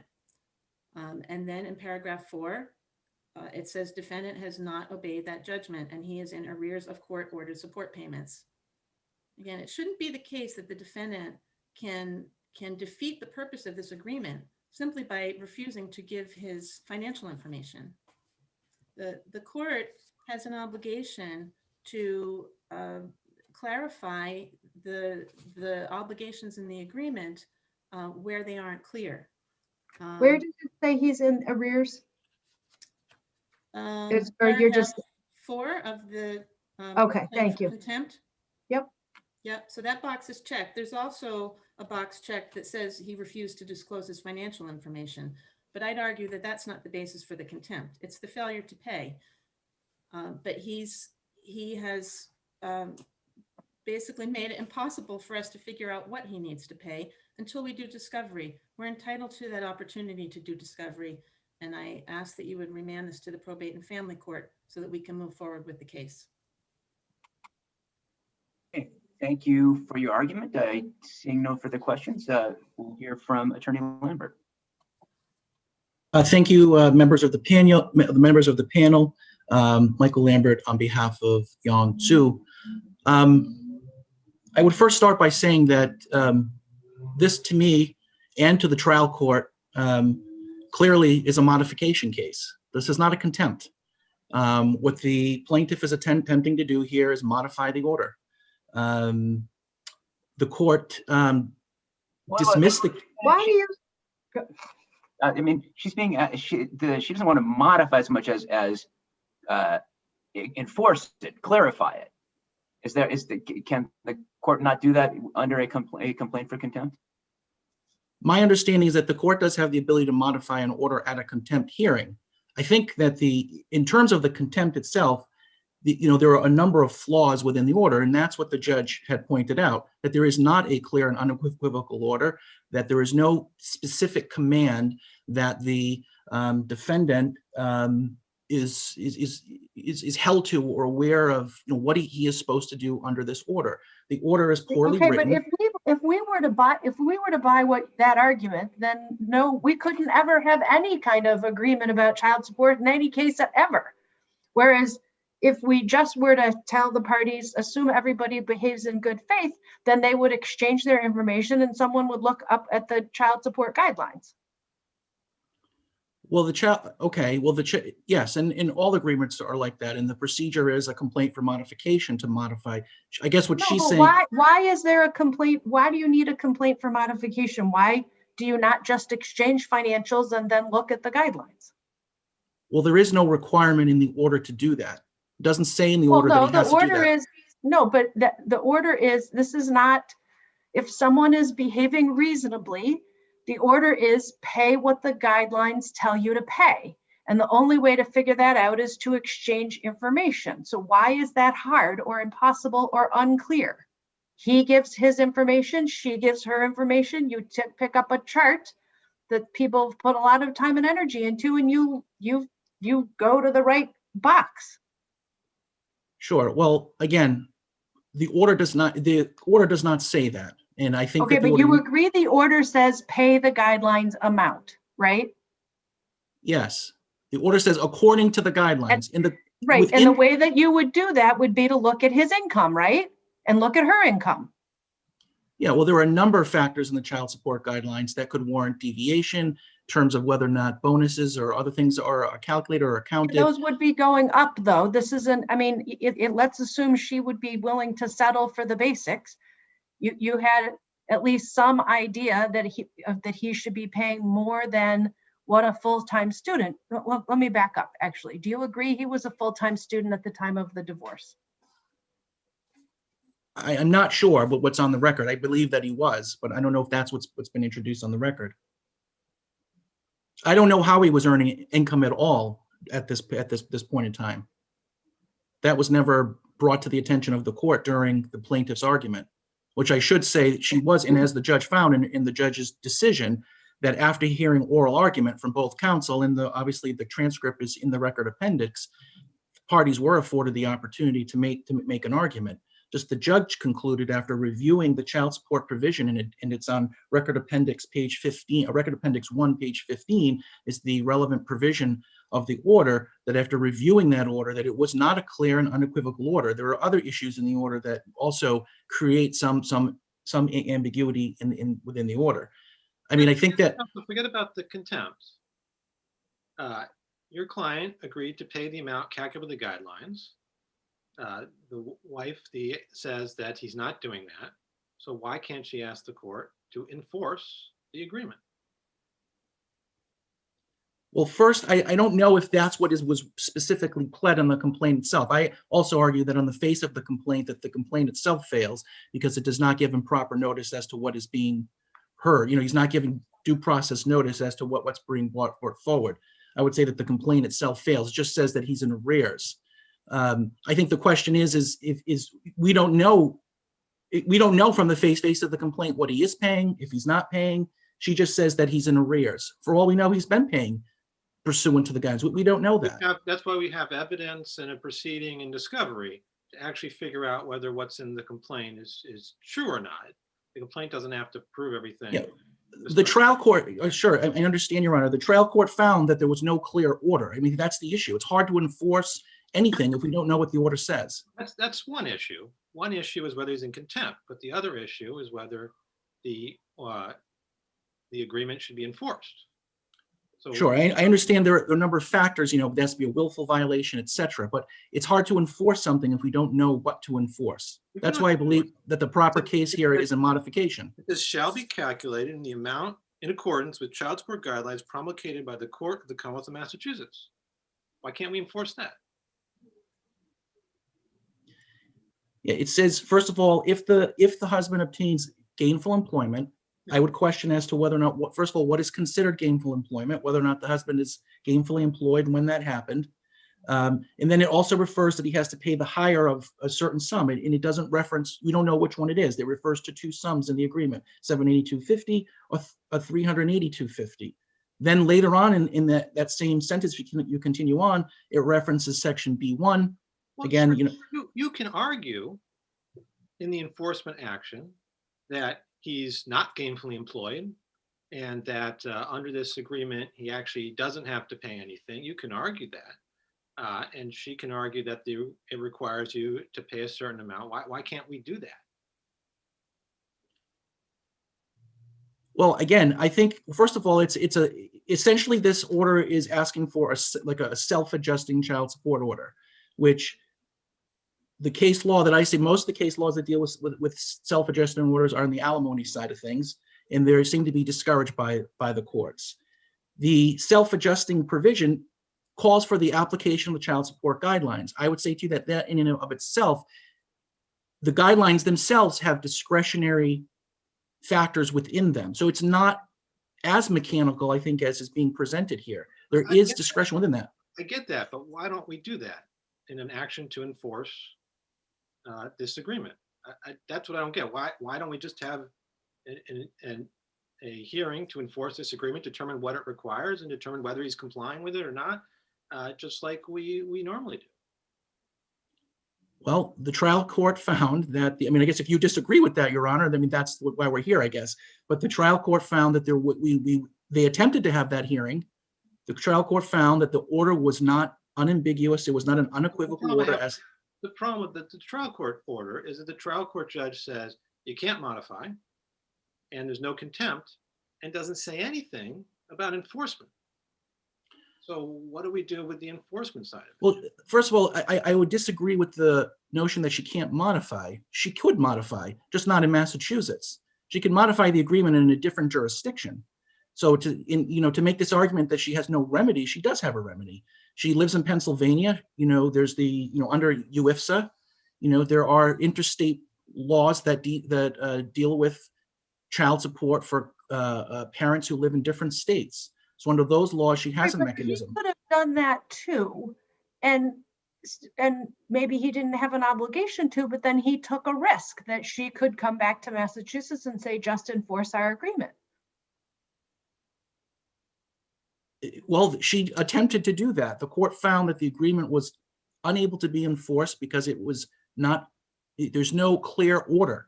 There's confusion with an order. I'm concerned about that because if we agree with you, then I'm not sure how any agreement would be clear. This says when he finishes this degree and he gets a job, then he's going to pay child support according to the guidelines. And if we say that language that you're looking at in the agreement doesn't say that, then I don't understand how we ever have any enforceable child support order in the Commonwealth. And that seems troubling to me, that we would somehow say that we are incapable of having a child support order. I don't think we are saying that. There are law, section 208, and I'm forgetting the particular section, or the chapter 208, I'm forgetting the particular section, but there are certainly, or 209, if it's an unmarried couple, certainly there are provisions in the law that call for child support. I mean, there are laws on the books that say how child support is to be enforced. Why does this not just say that child support will be paid according to the guidelines? Because you seem to be saying this language can't mean that. Fine, then file a complaint for modification to modify the agreement, to modify the amount that needs to be paid. That's what's typically done in the trial court, in my experience. That's the procedure. She doesn't want to modify the agreement. She just wants it enforced. Okay, but how can we modify an agreement if it's not clear what the agreement is? That's what the judge is saying. The judge is saying that the agreement is not so clear and unequivocal as to know exactly what is to happen. Calling him in contempt, and I don't think anybody here is disagreeing with that. The question is, did she go too far by just dismissing the whole thing out of hand, or should she have figured out what the obligation was? I think that the appropriate jurisdiction for this matter would be a complaint for modification in the appropriate state and the appropriate court where either the plaintiff or the defendant lives. And she's asking for modification. If we were to accept your argument, when you have any situation where someone is in school, which happens quite frequently here in the Commonwealth, and they want to just have a final agreement, then they can't just say, okay, we'll all behave reasonably, and when you finish your degree and you get a job, then you'll pay the child support guidelines. We have to go back to court. We can't just anticipate what is a very anticipatable event and behave well. Quite often, well, there's also a procedure where you can do a joint modification that's just done by passing papers. That's also something that maybe could have been added into the agreement, but wasn't. It didn't specifically say, hey, the parties need to exchange. Many times in these agreements, what we often say is that financial information annually needs to be exchanged. That is quite routine in a lot of divorce agreements. This agreement does not say that. My client was not under an obligation to exchange any information.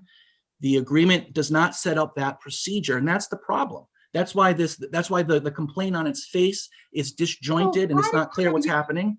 So if your client said, I will pay, once I get a job in my field, after I've graduated, I will pay child support consistent with the guidelines.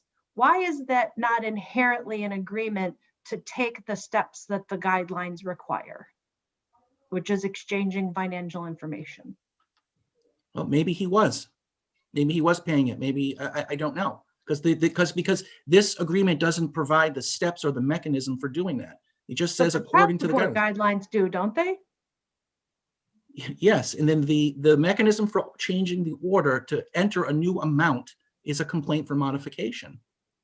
I mean, I understand that, yes, there's like, we're making a circular argument here. And I would say by the very nature that we're having this round circular argument speaks to the fact that the argument could be more, less unambiguous, or, and it would be helpful if it was drafted in a better way that would give more guidance for the party so they would know exactly what they're supposed to do. We're speculating here. We're making inferences. We're saying, well, shouldn't it say this? Should it do that? Doesn't it do that? No, it doesn't. It doesn't specifically say that in black and white. And that's the issue. And I think that's where the court had an issue. And the court, the court looked at it twice because she did file a motion for reconsideration, which is in the record appendix somewhere. And the judge the judge said, hey, it doesn't give a clear and unequivocal order. Like, I don't know what you want me to do. And that's the problem. So that's why it needs to be modified. I mean, I understand that, with appropriate draftsmanship of the order, to your point, certainly we could, so we don't have to, the clients don't have to come into court every time, the child support, their income, goes up by a couple of dollars. I understand that we can try to be creative, but there needs to be more robust. There needs to be more instructions. It needs more of a mechanical, guidelines as to which way to approach it. Otherwise, you're asking the courts to, you're asking the plaintiffs to have this self-adjusting order. We're asking the parties, I should say, and then the parties have to then go through the guidelines, which allow for deviation, allow for a number of discretionary items that would, that the trial judge is the one who would normally make those decisions if there is a dispute. So I would ask the court to, again, I didn't have an opportunity to get into the face of the complaint itself, but I would say that it fails again also on the face of the complaint. The complaint itself does not give adequate notice as to what the allegations are that are being brought against them, and probably the reason is because the order is so unclear. The plaintiff couldn't even draft up the complaint because no one knows. Is there any evidence in the record as to the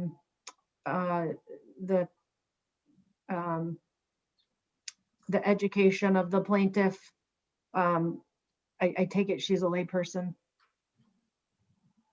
I don't know what her education is. No, I don't know. I mean, she filed this on her own, is my understanding, and then she received help from Attorney Brownlee took over the case. But I would say also as well that the case was, they did have an opportunity. It wasn't as though there was no opportunity to present an argument. We did have an argument before the judge.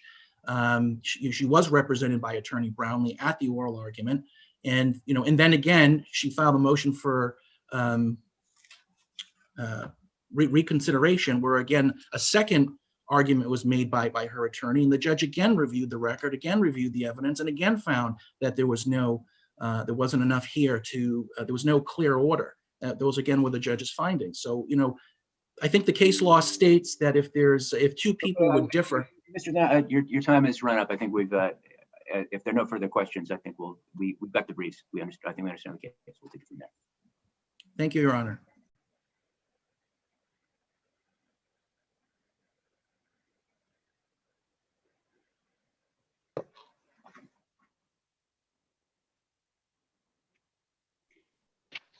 And we are back live and on the record. Thank you. Good morning, counsel. Welcome to the Massachusetts Appeals Court oral argument session for March 3rd, 2021. As you know, the argument is being held on Zoom and live streamed on the Appeals Court's YouTube channel.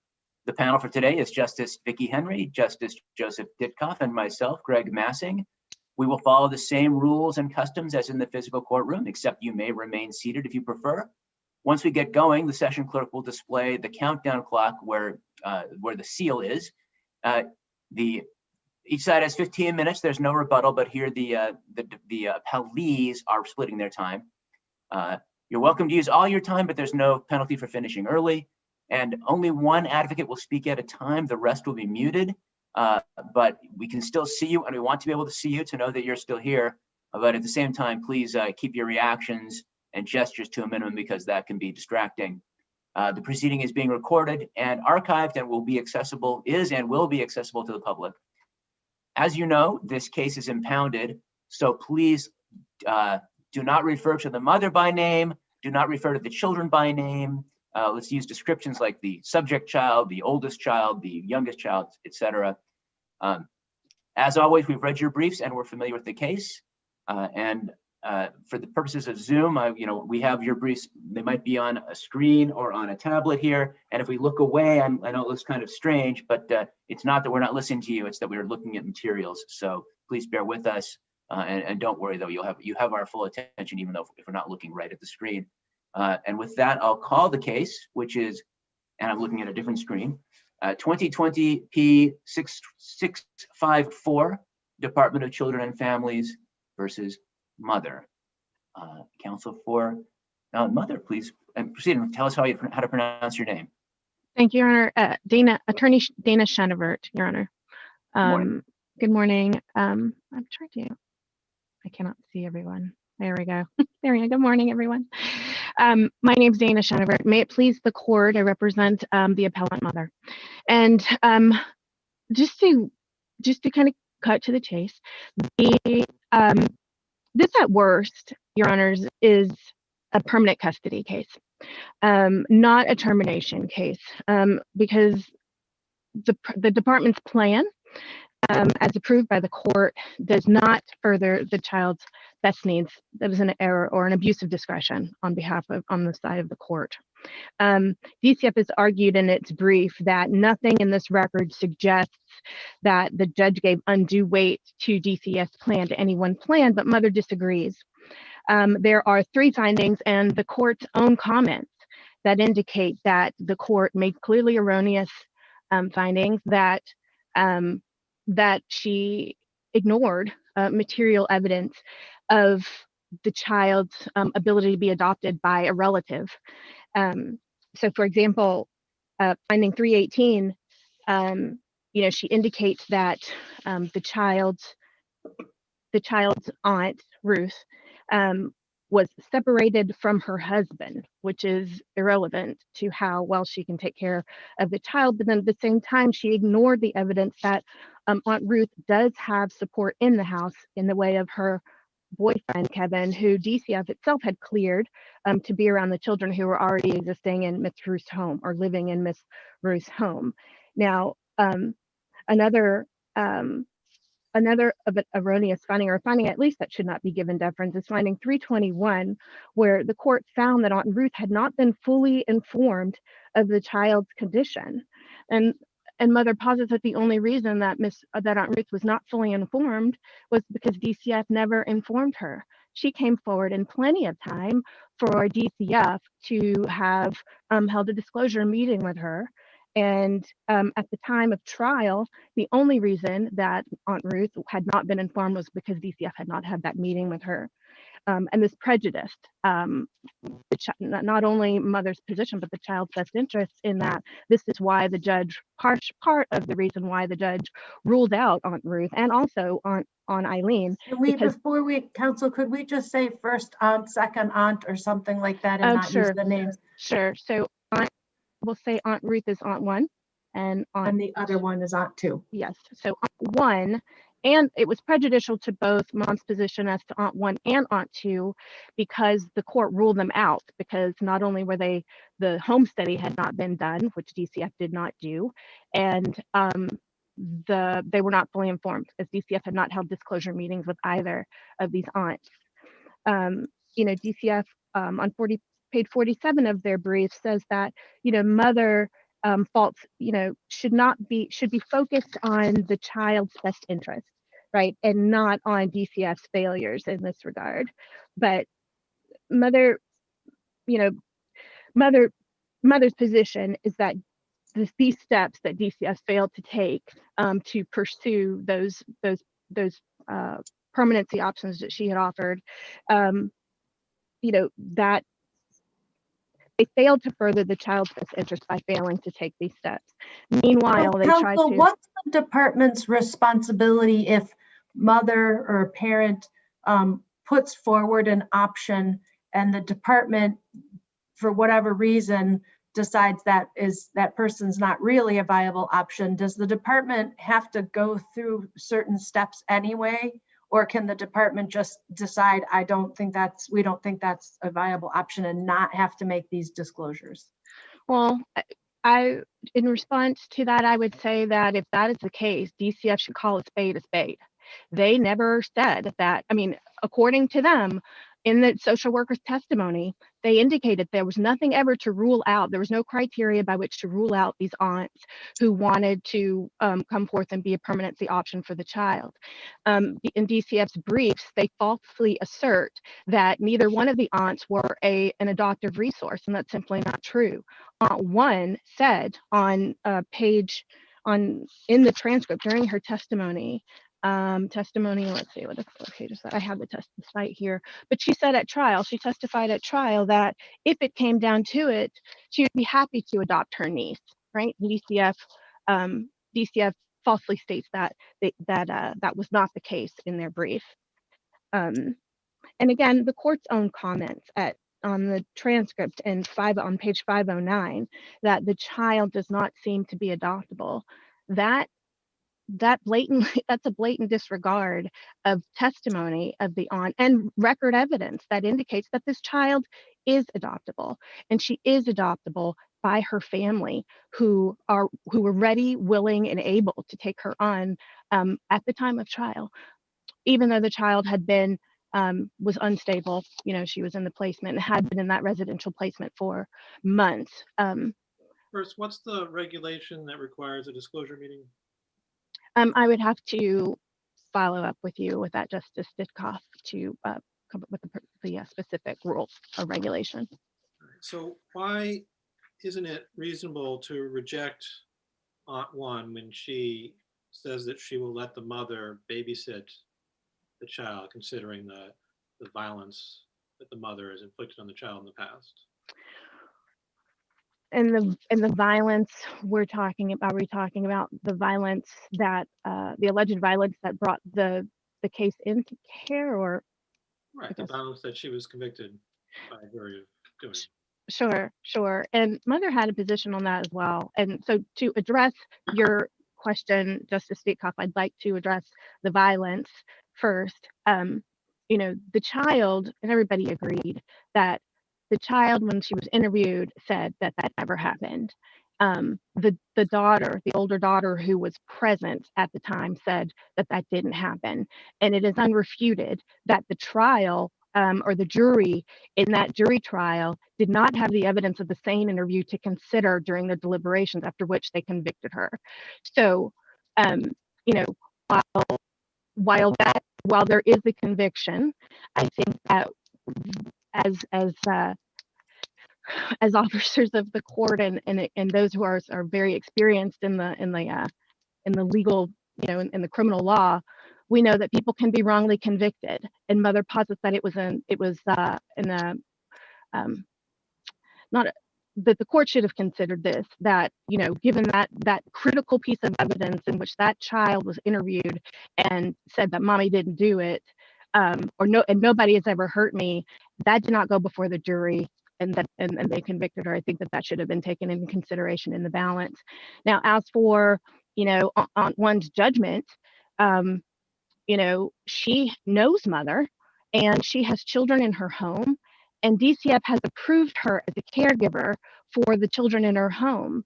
And so how can we question her judgment as to mother's child when she has been an agent, and all things have gone well with the children who are in DCF custody in her home? She said that she would feel comfortable with mother babysitting the children, but I don't think that's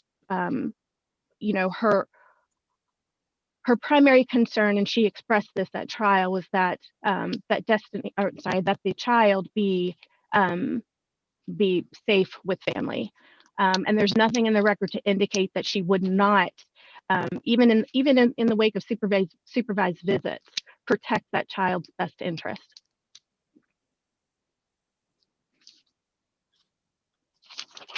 Why is it unreasonable to reject the plaintiff's Aunt 2 when we have never been able to get her husband to say that he will accept this? why is it unreasonable that to reject Aunt 2?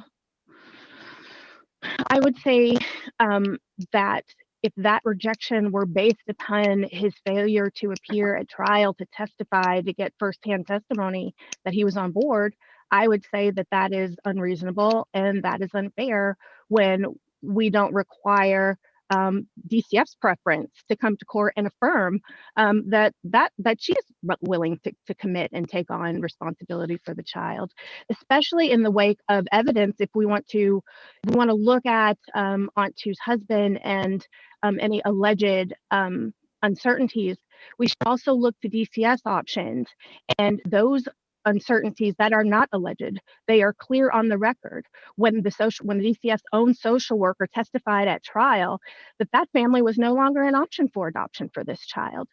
On page what was it, hold on, I'm looking at my notes here, sorry. Their social worker testified at trial, we do not have an adoptive placement for this child at this time. And then given the relationship that the child does not have with DCF's preferred option, I think that we need to look to that as well. DCF repeatedly tried to fit this square peg into this round hole for a couple of years before the time of trial, where they are forcing visits on this child. It's unrefuted that the child struggled to develop an attachment to these foster parents and exhibited extreme and unsafe behaviors. That's on Record Appendix page 29. She cried, she yelled, she hit, she threw things, she spit, and she bit herself and the foster parents. Yet this is DCF's preferred placement, adoptive placement for this child who clearly misses her mother and clearly needs that connection with her mother. Her mother raised her from the time that she was 6 years old, and other than when the child was in placement, that was the child's main parental relationship. With the father out of the picture, father never came forward. So to terminate to sever this relationship between this child and this mother, especially when this child is so emotionally fragile, reactive attachment disorder, I think, is one of her primary diagnoses, where this child is unable to make meaningful attachments to her caregivers vis-a-vis these foster parents. I think the plan, as the court approved it, was an abuse of discretion, and the matter needs to be remanded for further proceedings on the outcome first of the licensing study from Aunt 2, and maybe a little bit more research, right? A little bit more effort into making disclosures and doing home studies for Aunt 1, who articulated that she was willing and able to have this child in her home, not only as a guardianship, but adopt her if necessary and keep her within the confines and the safety of her family. You seem to you're arguing that, I mean, I know that the judge has an obligation to do an even-handed assessment of the permanency plans offered by the mother, but does the department have an obligation then to investigate those plans and to come up with evidence about those plans, or is that on the mother to do that? Well, so while DCF is exploring these options, they do have an obligation to their guidelines, their regulations state that they should partner with the parent for the parent to identify some resources for the child, so that so they can serve that one of their primary objectives, which is to keep that child within their family. And so to answer your question, yes, DCF does have an obligation to investigate or explore those options and explore them as fully as they explore their own. And if I posit, or mother posits, that they did not do that in this case.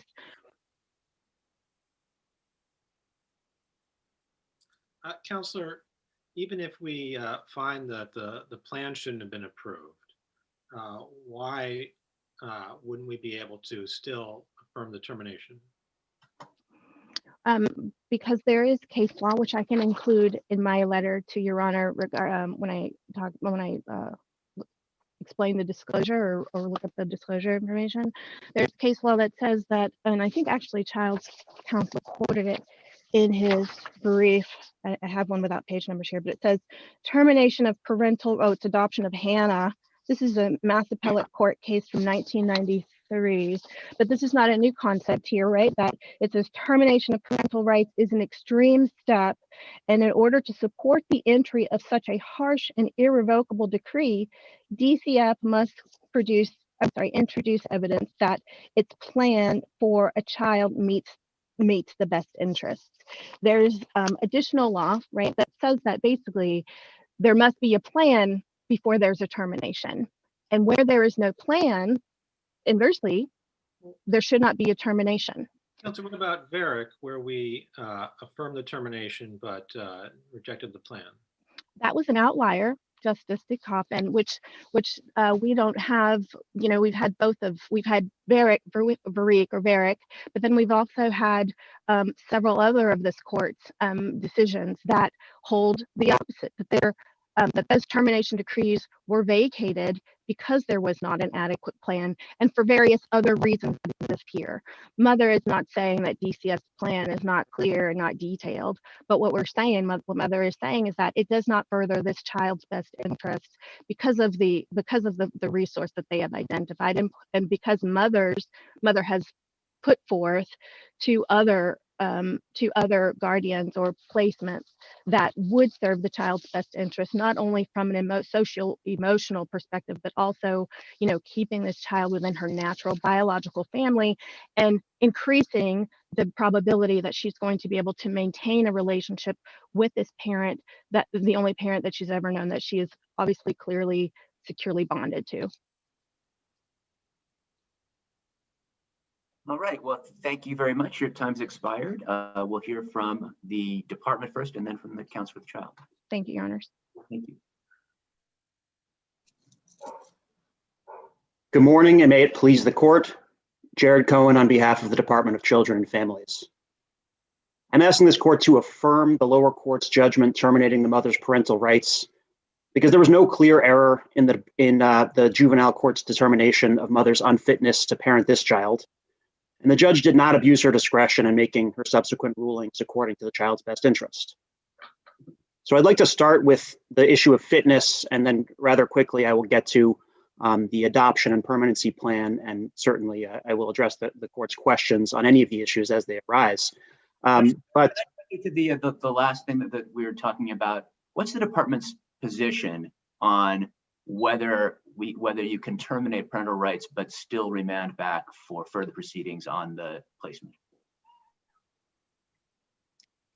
I think the court would be able to do that. I don't think that would be appropriate in these circumstances, because I don't think there's any basis to conclude that the trial judge abused her discretion either in terminating parental rights or in ordering the department's plan.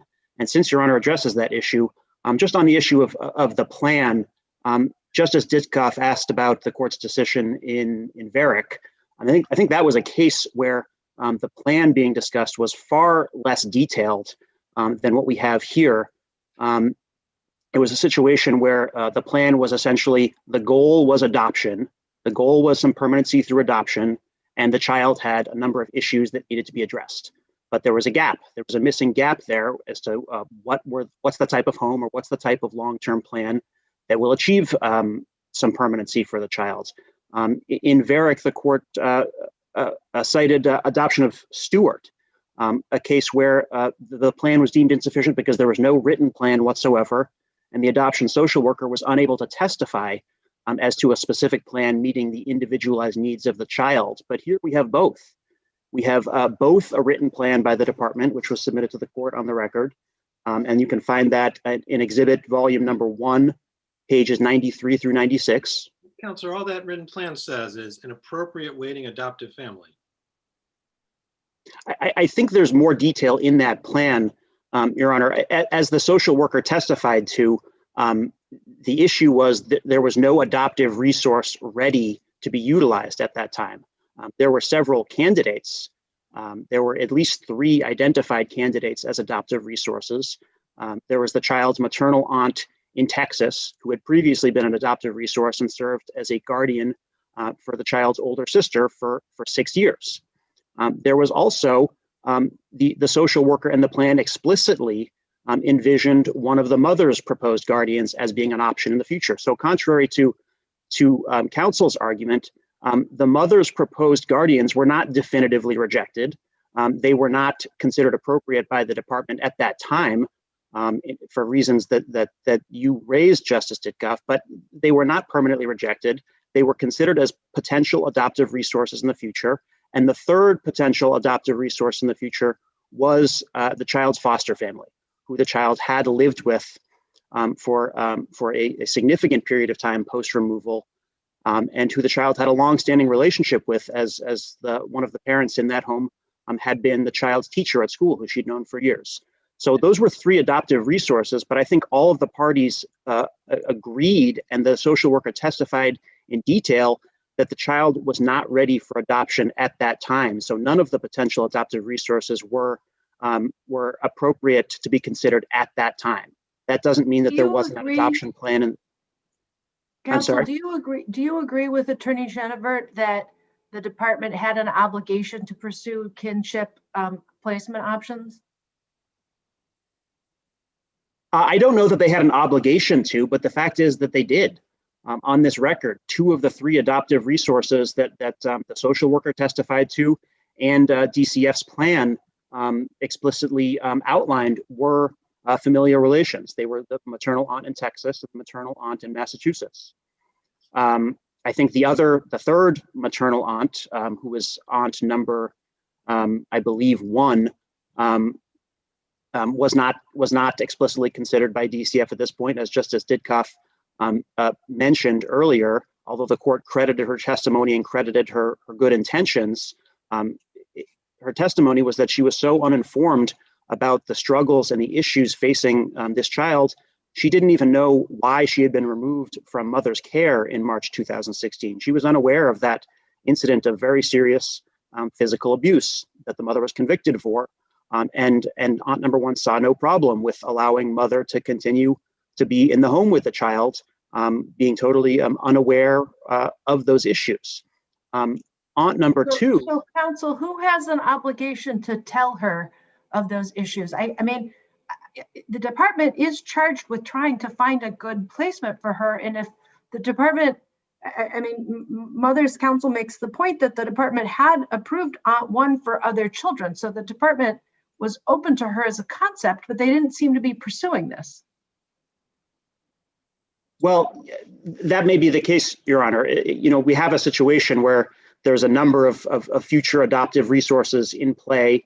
The department was in closer touch with others. You know, with 3 of the 4 adoptive resources we're discussing here were familial relations. The fact that this aunt was put forward by the mother at trial as a potential guardian and was unaware of these issues, I don't think you can argue that the department could have been more diligent, might have done more legwork to identify other resources or to understand more about this particular resource. But I don't think it was incumbent on the department to have to inform in entirety all of the potential resources, including the guardians proposed by the mother. Here, they were in touch with all 4 resources, and the social worker testified that 3 of them were being considered in the future. Now, that being said, aunt number 2, the department, although they were open to considering that maternal aunt in the future, they had their concerns about that, and they noted both the social worker's testimony and in the department's written plan that they would have to be very careful about considering that in the future in a situation where the aunt appeared to be prepared to take in the child. But to put it mildly, she and her husband were not on the same page, in the words of the adoption social worker, where indications were that he had not agreed to welcome another child into the home. There was also evidence on the record that he had issues with alcoholism in the home. So it's not, as counsel noted, it's not that it's being held against him that he did not appear and testify at trial, because the adoptive the aunt in Texas and the foster parents did not appear and testify at trial either. But we have testimony from the department's adoptive social worker, and we have testimony from Aunt 1 and Aunt 2, and they testified about those issues. And from the evidence we do have on the record, it's very unclear that we have a home in Aunt number 2 where both adult parents are open to welcoming in a new child. We have one of the 2 adults apparently is not on the same page at all. So counsel, mother argues at page 26 of her brief that the department unilaterally suspended visits for an additional 8 months with the mother without a court order in violation of the agency's own regulations. What do you say to that? I would say that's not quite an accurate representation of the record, Your Honor. What happened is, and we're talking about the beginning of 2018 here. This is a situation, just as for some brief context, the department had initially offered weekly visits for several months after the removal. There were weekly visits that appeared at first to be going relatively well. Issues arose. The visits were offered less frequently. They went to biweekly and then to monthly. So at the beginning of 2018, the department's offering monthly visits. The first visit of the year is into February, and the record shows at the end of the visit, essentially the child had a breakdown and had a total inability to regulate herself and had to be hospitalized and sent to a crisis center overnight after the visit. For this reason, the department was understandably very concerned and suspended further visits for 6 weeks at that. After the 6 weeks period, the department tried repeatedly to get in touch with mother, contacted her, asked them to contact her and speak, to contact the department and speak with their workers about reinstating a visitation plan. And for the next 6 months or so, the department was basically unable to get in touch with mother. She did not get back to them and talk about reinstituting a visitation plan until September of 2018. So even though the department was offering monthly visits, mother only succeeded in visiting with her daughter twice in the entire year of 2018. I see my time has expired, but I'm happy to answer any follow-up questions the justices may have. None, so we'll hear, thank you, and we'll hear from Attorney Ferguson. You have to unmute yourself. Yeah, it's okay. Good afternoon. My name is Hugh Ferguson. I represent the appellee child, and may it please the court. This is a child welfare case that's really not so unlike so many of the other cases that end up in the juvenile court. We had a child who was injured. DCF became involved. They put out a series of basic tasks to ensure that mother was going to be fit to return the child to her custody. And quite honestly, that didn't happen. I would like to focus on the visits. And I think visits are important, first of all, for consistency, and secondly, for the quality of the visits. And mother failed on both. As my brother just spoke to, we had an 8-month period where mother was whereabouts unknown. No visits happened during that period of time. Prior to that, in 2016, mother was homeless from August to October. And again, nobody knew where she was and visits didn't happen again. Mother's brief argues that DCF unilaterally suspended visits. That's just not the case. Just before mother got housing again, she showed up in the hospital in New Bedford, I believe, and wanted a C-section to happen because, quote, she was moving to Lowell. That was October 15th, 2018. And her new child, the youngest one, was born on November 1st of 2018. From that period up through the end of trial, according to the court, mother's visits were sporadic and not consistent. So that's as to the consistency of visits. We've got an almost three-year period where mother was absent for most of 18 months in 3 different discrete periods. I'd now like to talk about the disruptive visits that we've had, and they're well documented in the brief. Can I redirect you for a second? Of course.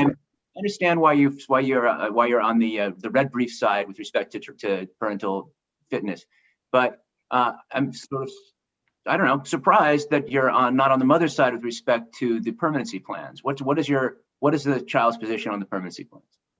Your Honor, the child supports adoption with the already identified people. And I'd like to just reemphasize to the court, this is a child with reactive attachment disorder who was hospitalized fairly early in the case a number of times. She then went to a community-based acute treatment program, and from there had to be stepped up into a residential program. And that's where she was at the time of trial. She was in a residential program. So things haven't gone great at the potential adoptive family's house. Well, that's true, Your Honor. I think a good deal of that has to do with the diagnoses of PTSD and reactive attachment disorder. This is a child who's going to take some time to attach. I would argue back to the court, mother's record of visitation over this 3-year period is not such where we can make the case that mother would be an appropriate person to be returned to. The 3 alternative placements proffered by mother, one is in Texas, and the department clearly said that once the child's eligible to be stepped down, they would institute an ICPC. And I had trouble keeping track of the other aunts, but one of the aunts, as my brother stated, her husband is not on board with bringing a young child into the home. And the other aunt has a number of grandchildren in the home, one of whose age I believe is 3, who's also diagnosed with post-traumatic stress disorder as well as reactive attachment disorder. That is a recipe for failure. Okay. So in the overall, Your Honor, I would, or to the court, I would say the department has clearly made its case. This is a child who is in need of care and protection. There is a viable adoption plan for her. I hope it is able to be affected, but at this time it is not. Thank you. Okay, well, I want to thank all 3 of you.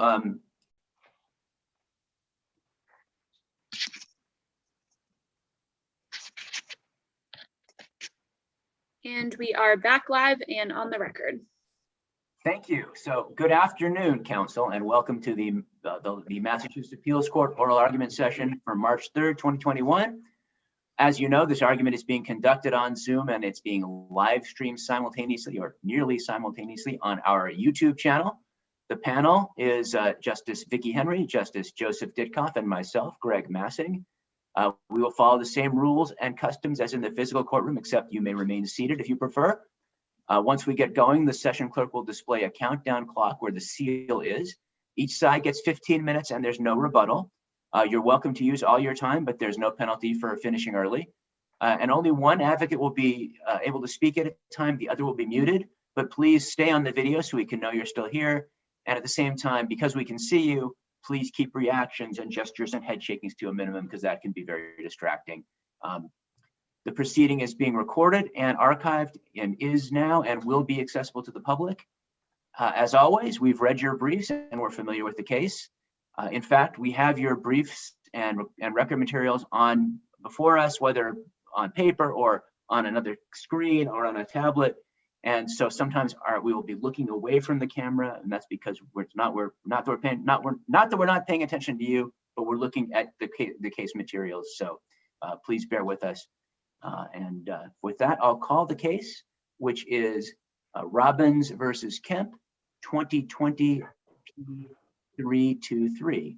And we'll hear first from attorney for Ms. Robbins, which would be Attorney Eisenman. Thank you, Your Honor. Good afternoon. May it please the court, Lynn Eisenman on behalf of Ms. Robbins, the mother in this case.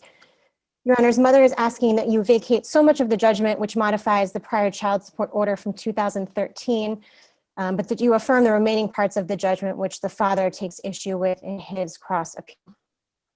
On the issue of modification of child support, first and foremost, I would submit that father did not meet his burden of proof, which he was required to do so as the petitioner in this case to show a change of circumstances since the prior judgment from 2013. In its findings, the court really does not find any aspect of father's...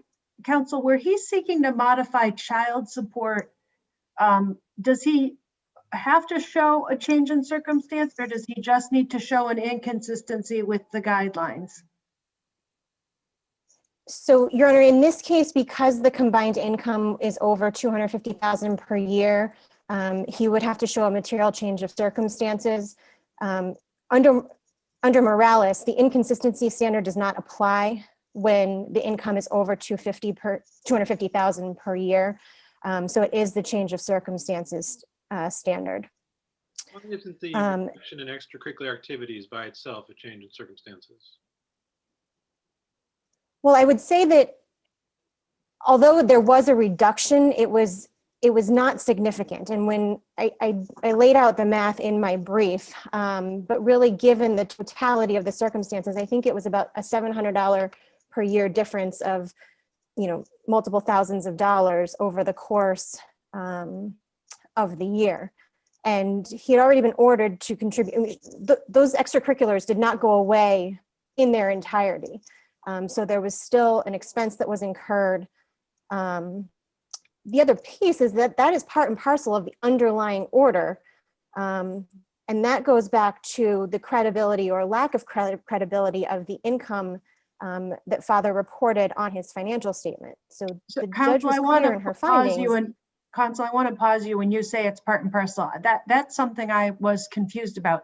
There was not a separate order that he contribute $100 towards these enrichment activities. There was an upward modification, or there was an upward order so that the order was just $635 a week, right? Right, so it was the $525 per week was calculated as the baseline child support. And in that same judgment, the judge then added on an additional $100 because she felt it was appropriate for him to have some form of contribution toward extracurricular and enrichment expenses for the child. Right, but the judge did not order $100 specifically for enrichment activities. There was one order for $625. Correct. Right? If I could just I will pull up the exact wording. It was in the order itself was for $625. And then it goes in the rationale is the reasoning for that it was a base of $525, and then that it would be equitable and reasonable for him to pay $625 per week to contribute to the types of enrichment activities that the child has enjoyed. So it was all lumped in together into one then total order. And going back to on Justice Ditkoff's question, where I take it let's say, for example, that suddenly she was not in any enrichment activities and the cost went to zero. Would that be a change in circumstance that would be sufficient to support a modification? I think that if it went to zero, certainly, because that was, the extracurriculars then, they were approximately $8,000 in 2013 when the order was set, $8,000 per year. In 2018, they were just over $7,300. So that's why I say there's not a significant difference. If all of a sudden the $8,000 went away in its entirety, I think that is a different story. But this is still not a substantial reduction, especially given the level of income that we're talking about with these parties. And really, the premise of my argument of him not meeting his burden of proof is that it was the judge who took it upon herself to really try to figure out what his true level of income actually was, be it from wages, be it from investment income, be it from rental income. And we're not talking about just a $50 or even $100 a week difference. We're talking about $2,300 a week difference from what is being reported on his financial statement to what the judge is trying to determine is his actual income, which ends up being a 40 to 45% difference in unreported income.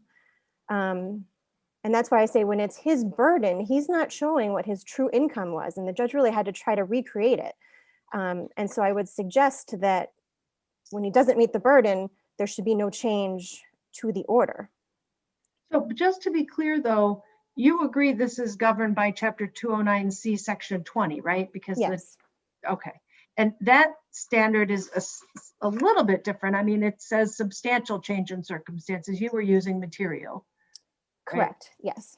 Okay. And is there anywhere in the record where we have the father's 2013 income? We do. It is Exhibit Volume 2,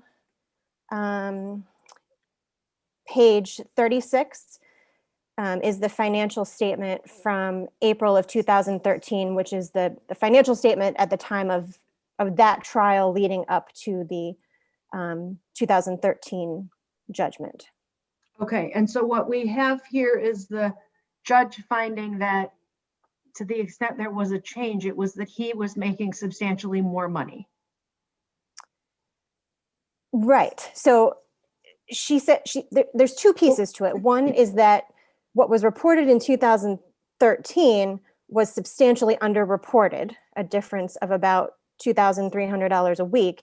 But 2013 at $5,261 per week compared to 2018 at $7,249, it actually increased once she tried to figure out what his income actually was at the time of trial.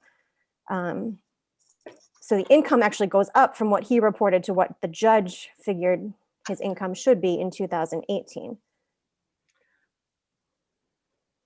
So is that I take it you're saying that there was evidence back in 2013 that the child's needs exceeded the presumptive amount of the child support guidelines and supported the upward increase of the $100? I'm suggesting that just based on the rationale from the judge with the judgment that issued back in 2013, the judge did make a finding that was fair and equitable under the circumstances and that should be paid. So reading that indicates that that's what the case was at that time. That evidence didn't come back in this trial except for the text of the underlying judgment and rationale. Did this judge find a substantial change in circumstances here? So I don't think that is ever, that specific finding is ever made in the judge's findings. I think she just goes through and tries to recreate what the income should be on his financial statement. But I don't think that the analysis is clear, one, that there's a change of circumstances or that this is necessarily in the child's best interest to modify the amount of child support and what his contribution is. Does she have to make both findings? I think that she does under the case law, that it also needs to be in the child's best interest. But the other piece is that there was no order on the income that is over $250,000 per year, which in this case is significant. And certainly, I think it's clear that the guidelines do not apply in this case. And so we're supposed to use the presumptive amount as the baseline under the presumptive amount under the guidelines as the baseline child support amount, and then amounts over and above that baseline amount are in the discretion of the court. I'm sorry, before you go there, I just want to stick one more question on the Sure. on the award. You make an argument that the judge misallocated the health insurance. Yes. And in the findings, the judge makes the correct findings of who gets what, but then there's a part where it's reversed. Can you follow that through in the math that it was actually a mistake that was made, or maybe it's just a typo in the order and the correct math was done? Are you able to? I followed that through in the math based upon, so the motion to alter or amend the judgment that mother filed after the judgment was issued, actually attached to that are completed child support guidelines. And that is in the Record Appendix, Volume 2, page 74 and 75. Or I'm sorry, 75 and 76. Granted, she did, when she submitted that, did include a childcare expense of $44 a week. But even if you take that out, I mean, the resulting child support that she came up with then was $630. So even if you take the $44 a week out, you're still left with clearly a much larger number than what the judge made in her findings when she actually did the math out. And we do need to take that $44 out, don't we, for a child over 13? We certainly can. I mean, that's not going to make or break this case. You know, the number is still significantly higher, even if that amount comes out. It wasn't clear from the findings about why that amount was not included, but even if it's not, still without that, there's a significant miscalculation. But I want to make sure I understand. You're saying when you do look at the actual calculations, the judge's mistake, the transposing of the insurance money did get carried through into the calculations and needs to come back out? I believe it does, yes. And that's based upon the motion to alter or amend that my client filed after the trial. So you didn't appeal that order on the motion to denying the motion to amend, right? The notice of appeal was filed after the motion was denied.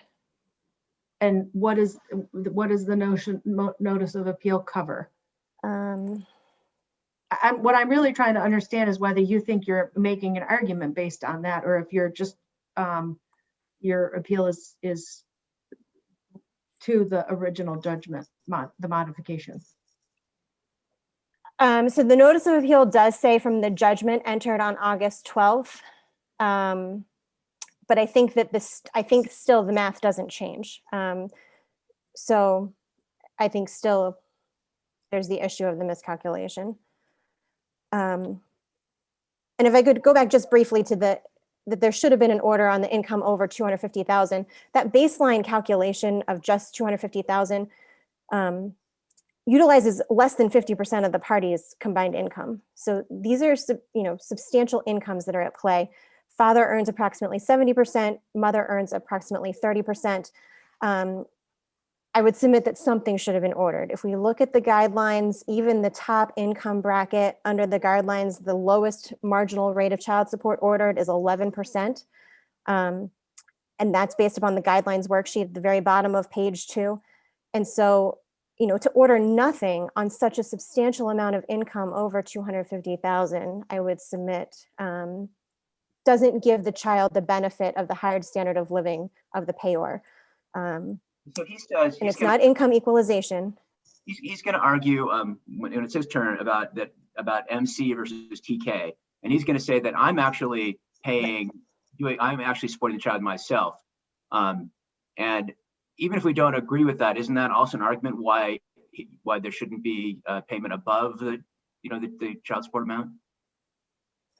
Well, I think MC versus TK there's two issues with that case. One is that case involved shared physical custody, which this case does not. Father attempts to spin it as 50% of the awake time. As we all know, there's much more time involved in caretaking than just awake time or time that's not at school. And the guidelines that were applicable then did not provide for a calculation of child support, so it's a different standard. Just as an argument, he's saying that the child gets lots of benefits of the time that she spends with him, trips to France, whatever. That sort of makes up for it. Well, I think, but there's not a specific contribution. I mean, mother is providing those things too, and mother's providing necessities. And so, when you look at the ratio of the incomes and the ability to pay, I think it's clearly there based on the facts and circumstances. And I see my time is running low, but I would just. Well, I did have one question for you, which is we don't calculate based on awake time, right? We calculate the time split differently. Right. We calculate all the time. So if we look at all of the time that the child spends with mother versus compared to father, in this case, it's about 35% or so. So we certainly don't look at just awake time. What's the case that says that? Do you know? It is, if I could have just one moment.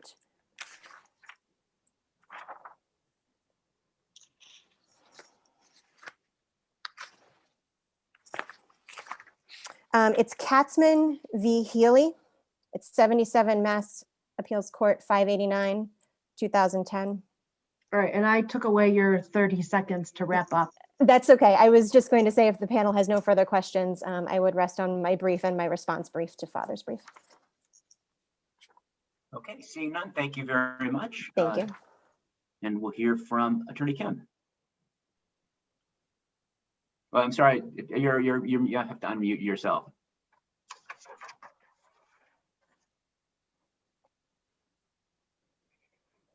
Can you hear me? Yes. Okay. Thank you very much, Your Honors. I want to start by thanking the appeals court for scheduling oral argument in this case. I think it's not only very important for myself and my daughter Elizabeth, but it addresses important issues as to the determination of child support, custody, and the treatment of GAL reports. And I will say at the outset that the decision of the judge below had, I believe, numerous instances of reversible error and abuse of discretion, also factual errors. So I'm gonna stop you there because it seems like by my count, you raised 20 issues on appeal, which I will say is an outlier.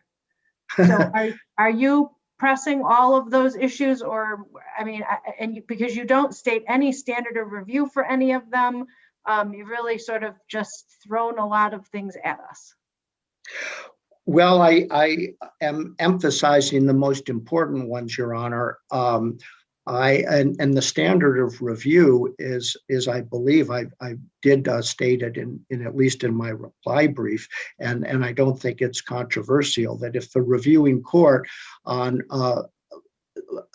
after looking at all the evidence is left with a firm conviction that the finding is wrong, then that it should be overturned.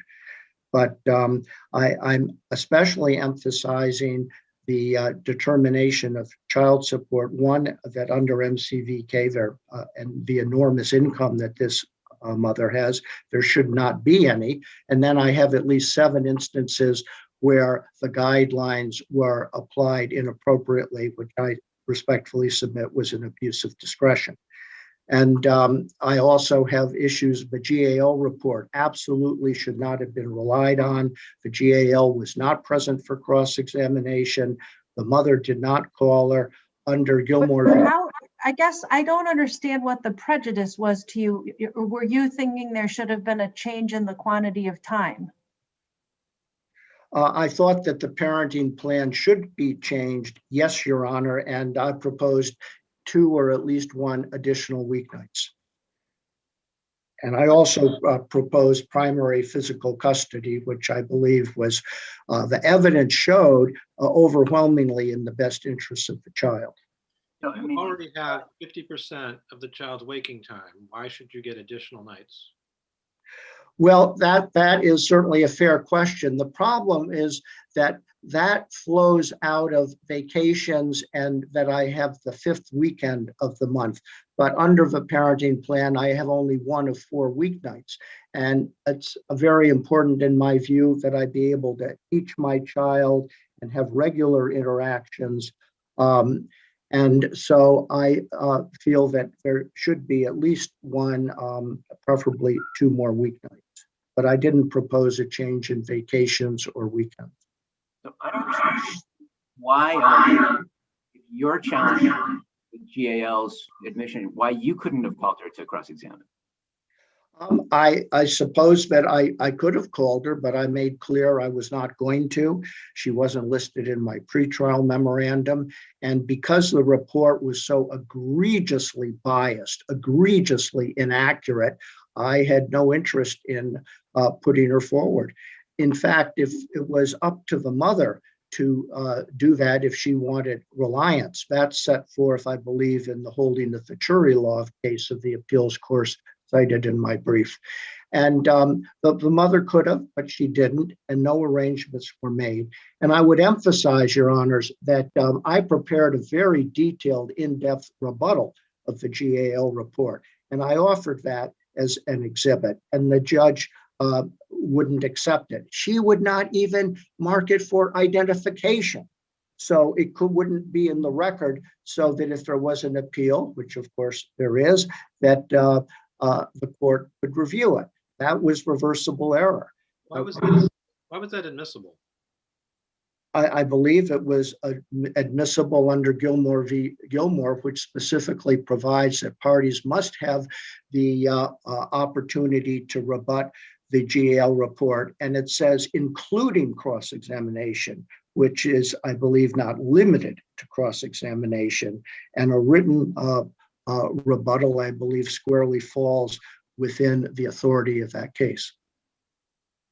Now, if I regret to say that I found the brief of mother and attorney to be permeated with very serious misrepresentations. And it's continuing as we have oral argument. There's an outrageous allegation that I underreported my income by some enormous amount, 40%, $2,300, I think. That is absolutely, totally untrue.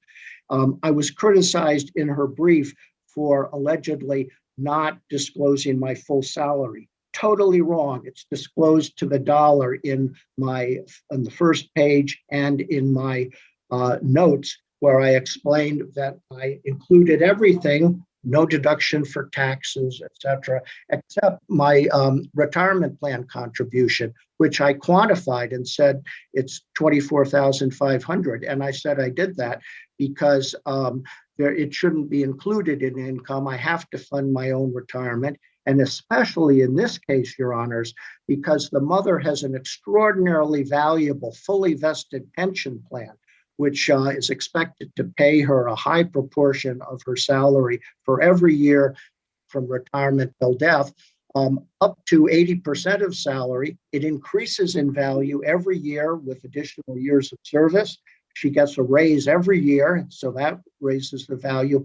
The judge totally disregarded that, either directly or as grounds for a deviation. And I can identify and can do it right now, 7 areas at least where in applying the guidelines, the judge abused her discretion.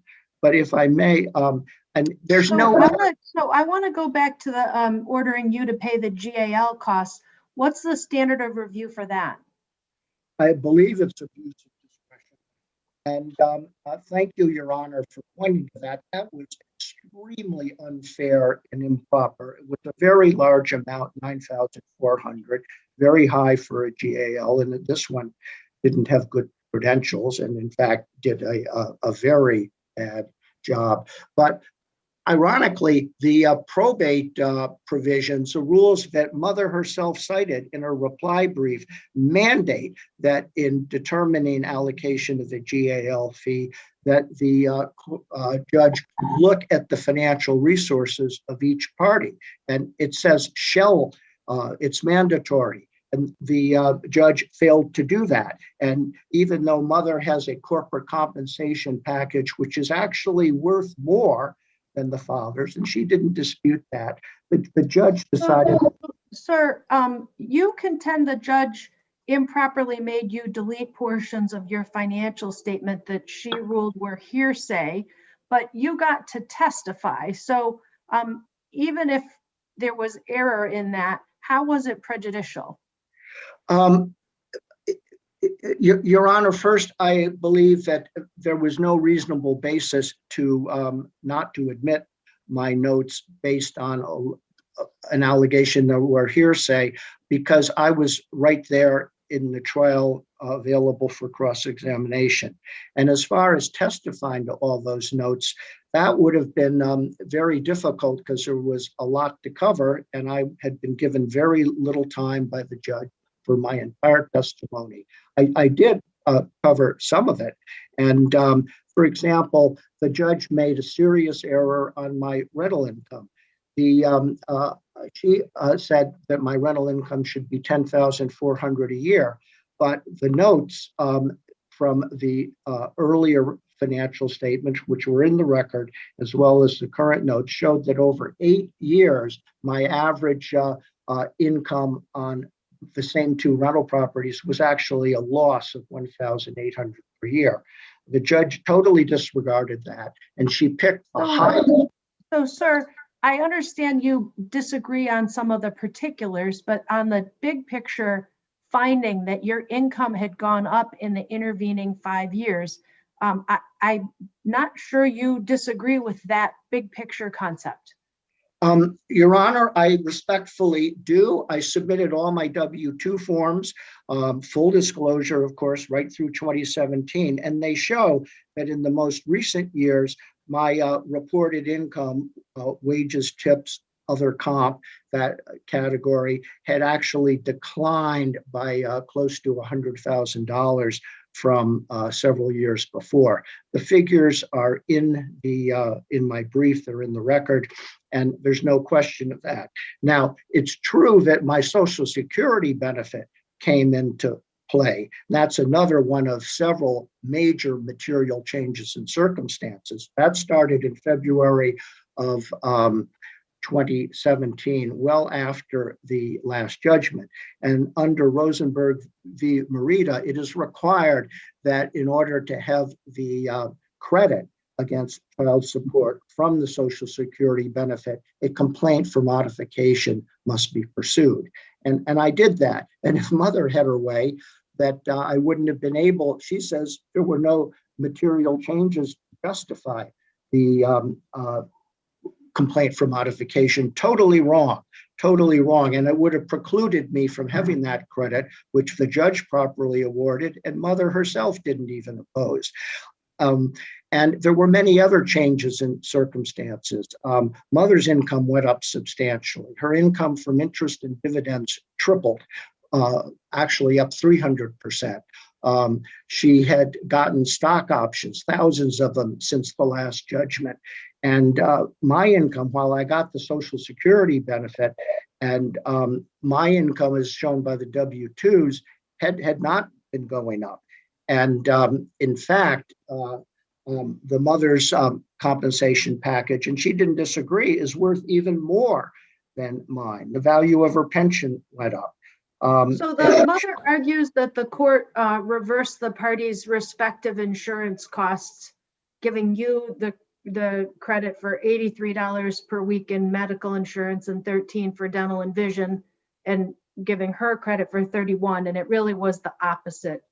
Do you agree with that? No, Your Honor, I don't. In fact, the majority of the health insurance that Mother was paying was her own, and the child's was less than half of that. And I didn't see any error there when I reviewed it. But if I may, I want to emphasize MCVTK. It's so important. So you're saying that your insurance costs were $83 a week? I'm afraid I don't recall that specifically. I thought it was a very questionable calculational issue, and frankly not. I'm just asking you what you think your insurance costs were. I don't have the figure at hand, so I don't want to give an answer that might be incorrect. Well, the judge found that your insurance cost was $31 for medical and $3 for dental, but then she gave you credit for $83 a week in insurance and $13 in dental, which on page 22 of her findings. I didn't see an error there. I thought, frankly, that this calculational issue was difficult to follow and that it wasn't really an appropriate appellate issue. But if I may, as my time runs out, I want to emphasize MCVTK. This was a very similar. Well, actually, I'm gonna pause you. You represent at page 33 of your brief that the mother testified unequivocally that when asked by the judge, she agreed you should no longer have to pay the $100 per week surcharge for extracurriculars, but you don't offer any record citation for that. Do you have one? I could produce that, and Mother herself in her brief cites the same provision. There's no dispute. The only issue is Mother says it shouldn't be retroactive. She absolutely said, and it's cited, it's in the Mother's brief, that prospectively she agreed there should be no charge of $100 for extracurriculars. And in fact, the piano lessons and at $25 and the tennis lessons at $90 per week, 115 had been terminated in 2015. That was more than the 100. And in a very questionable allegation, the Mother included costs for soccer training that were not even in the Mother's financial statement. But as I wrap up, I want to emphasize I have fully disclosed all my income, and it's outrageous that I'm criticized for not doing that, and that this is a case that strongly supports an award of attorney fees under the Ashford case and under Robbins v. Kroc. And that MC. Are you aware of us ever awarding attorney's fees to an attorney who's pro se, who's representing himself?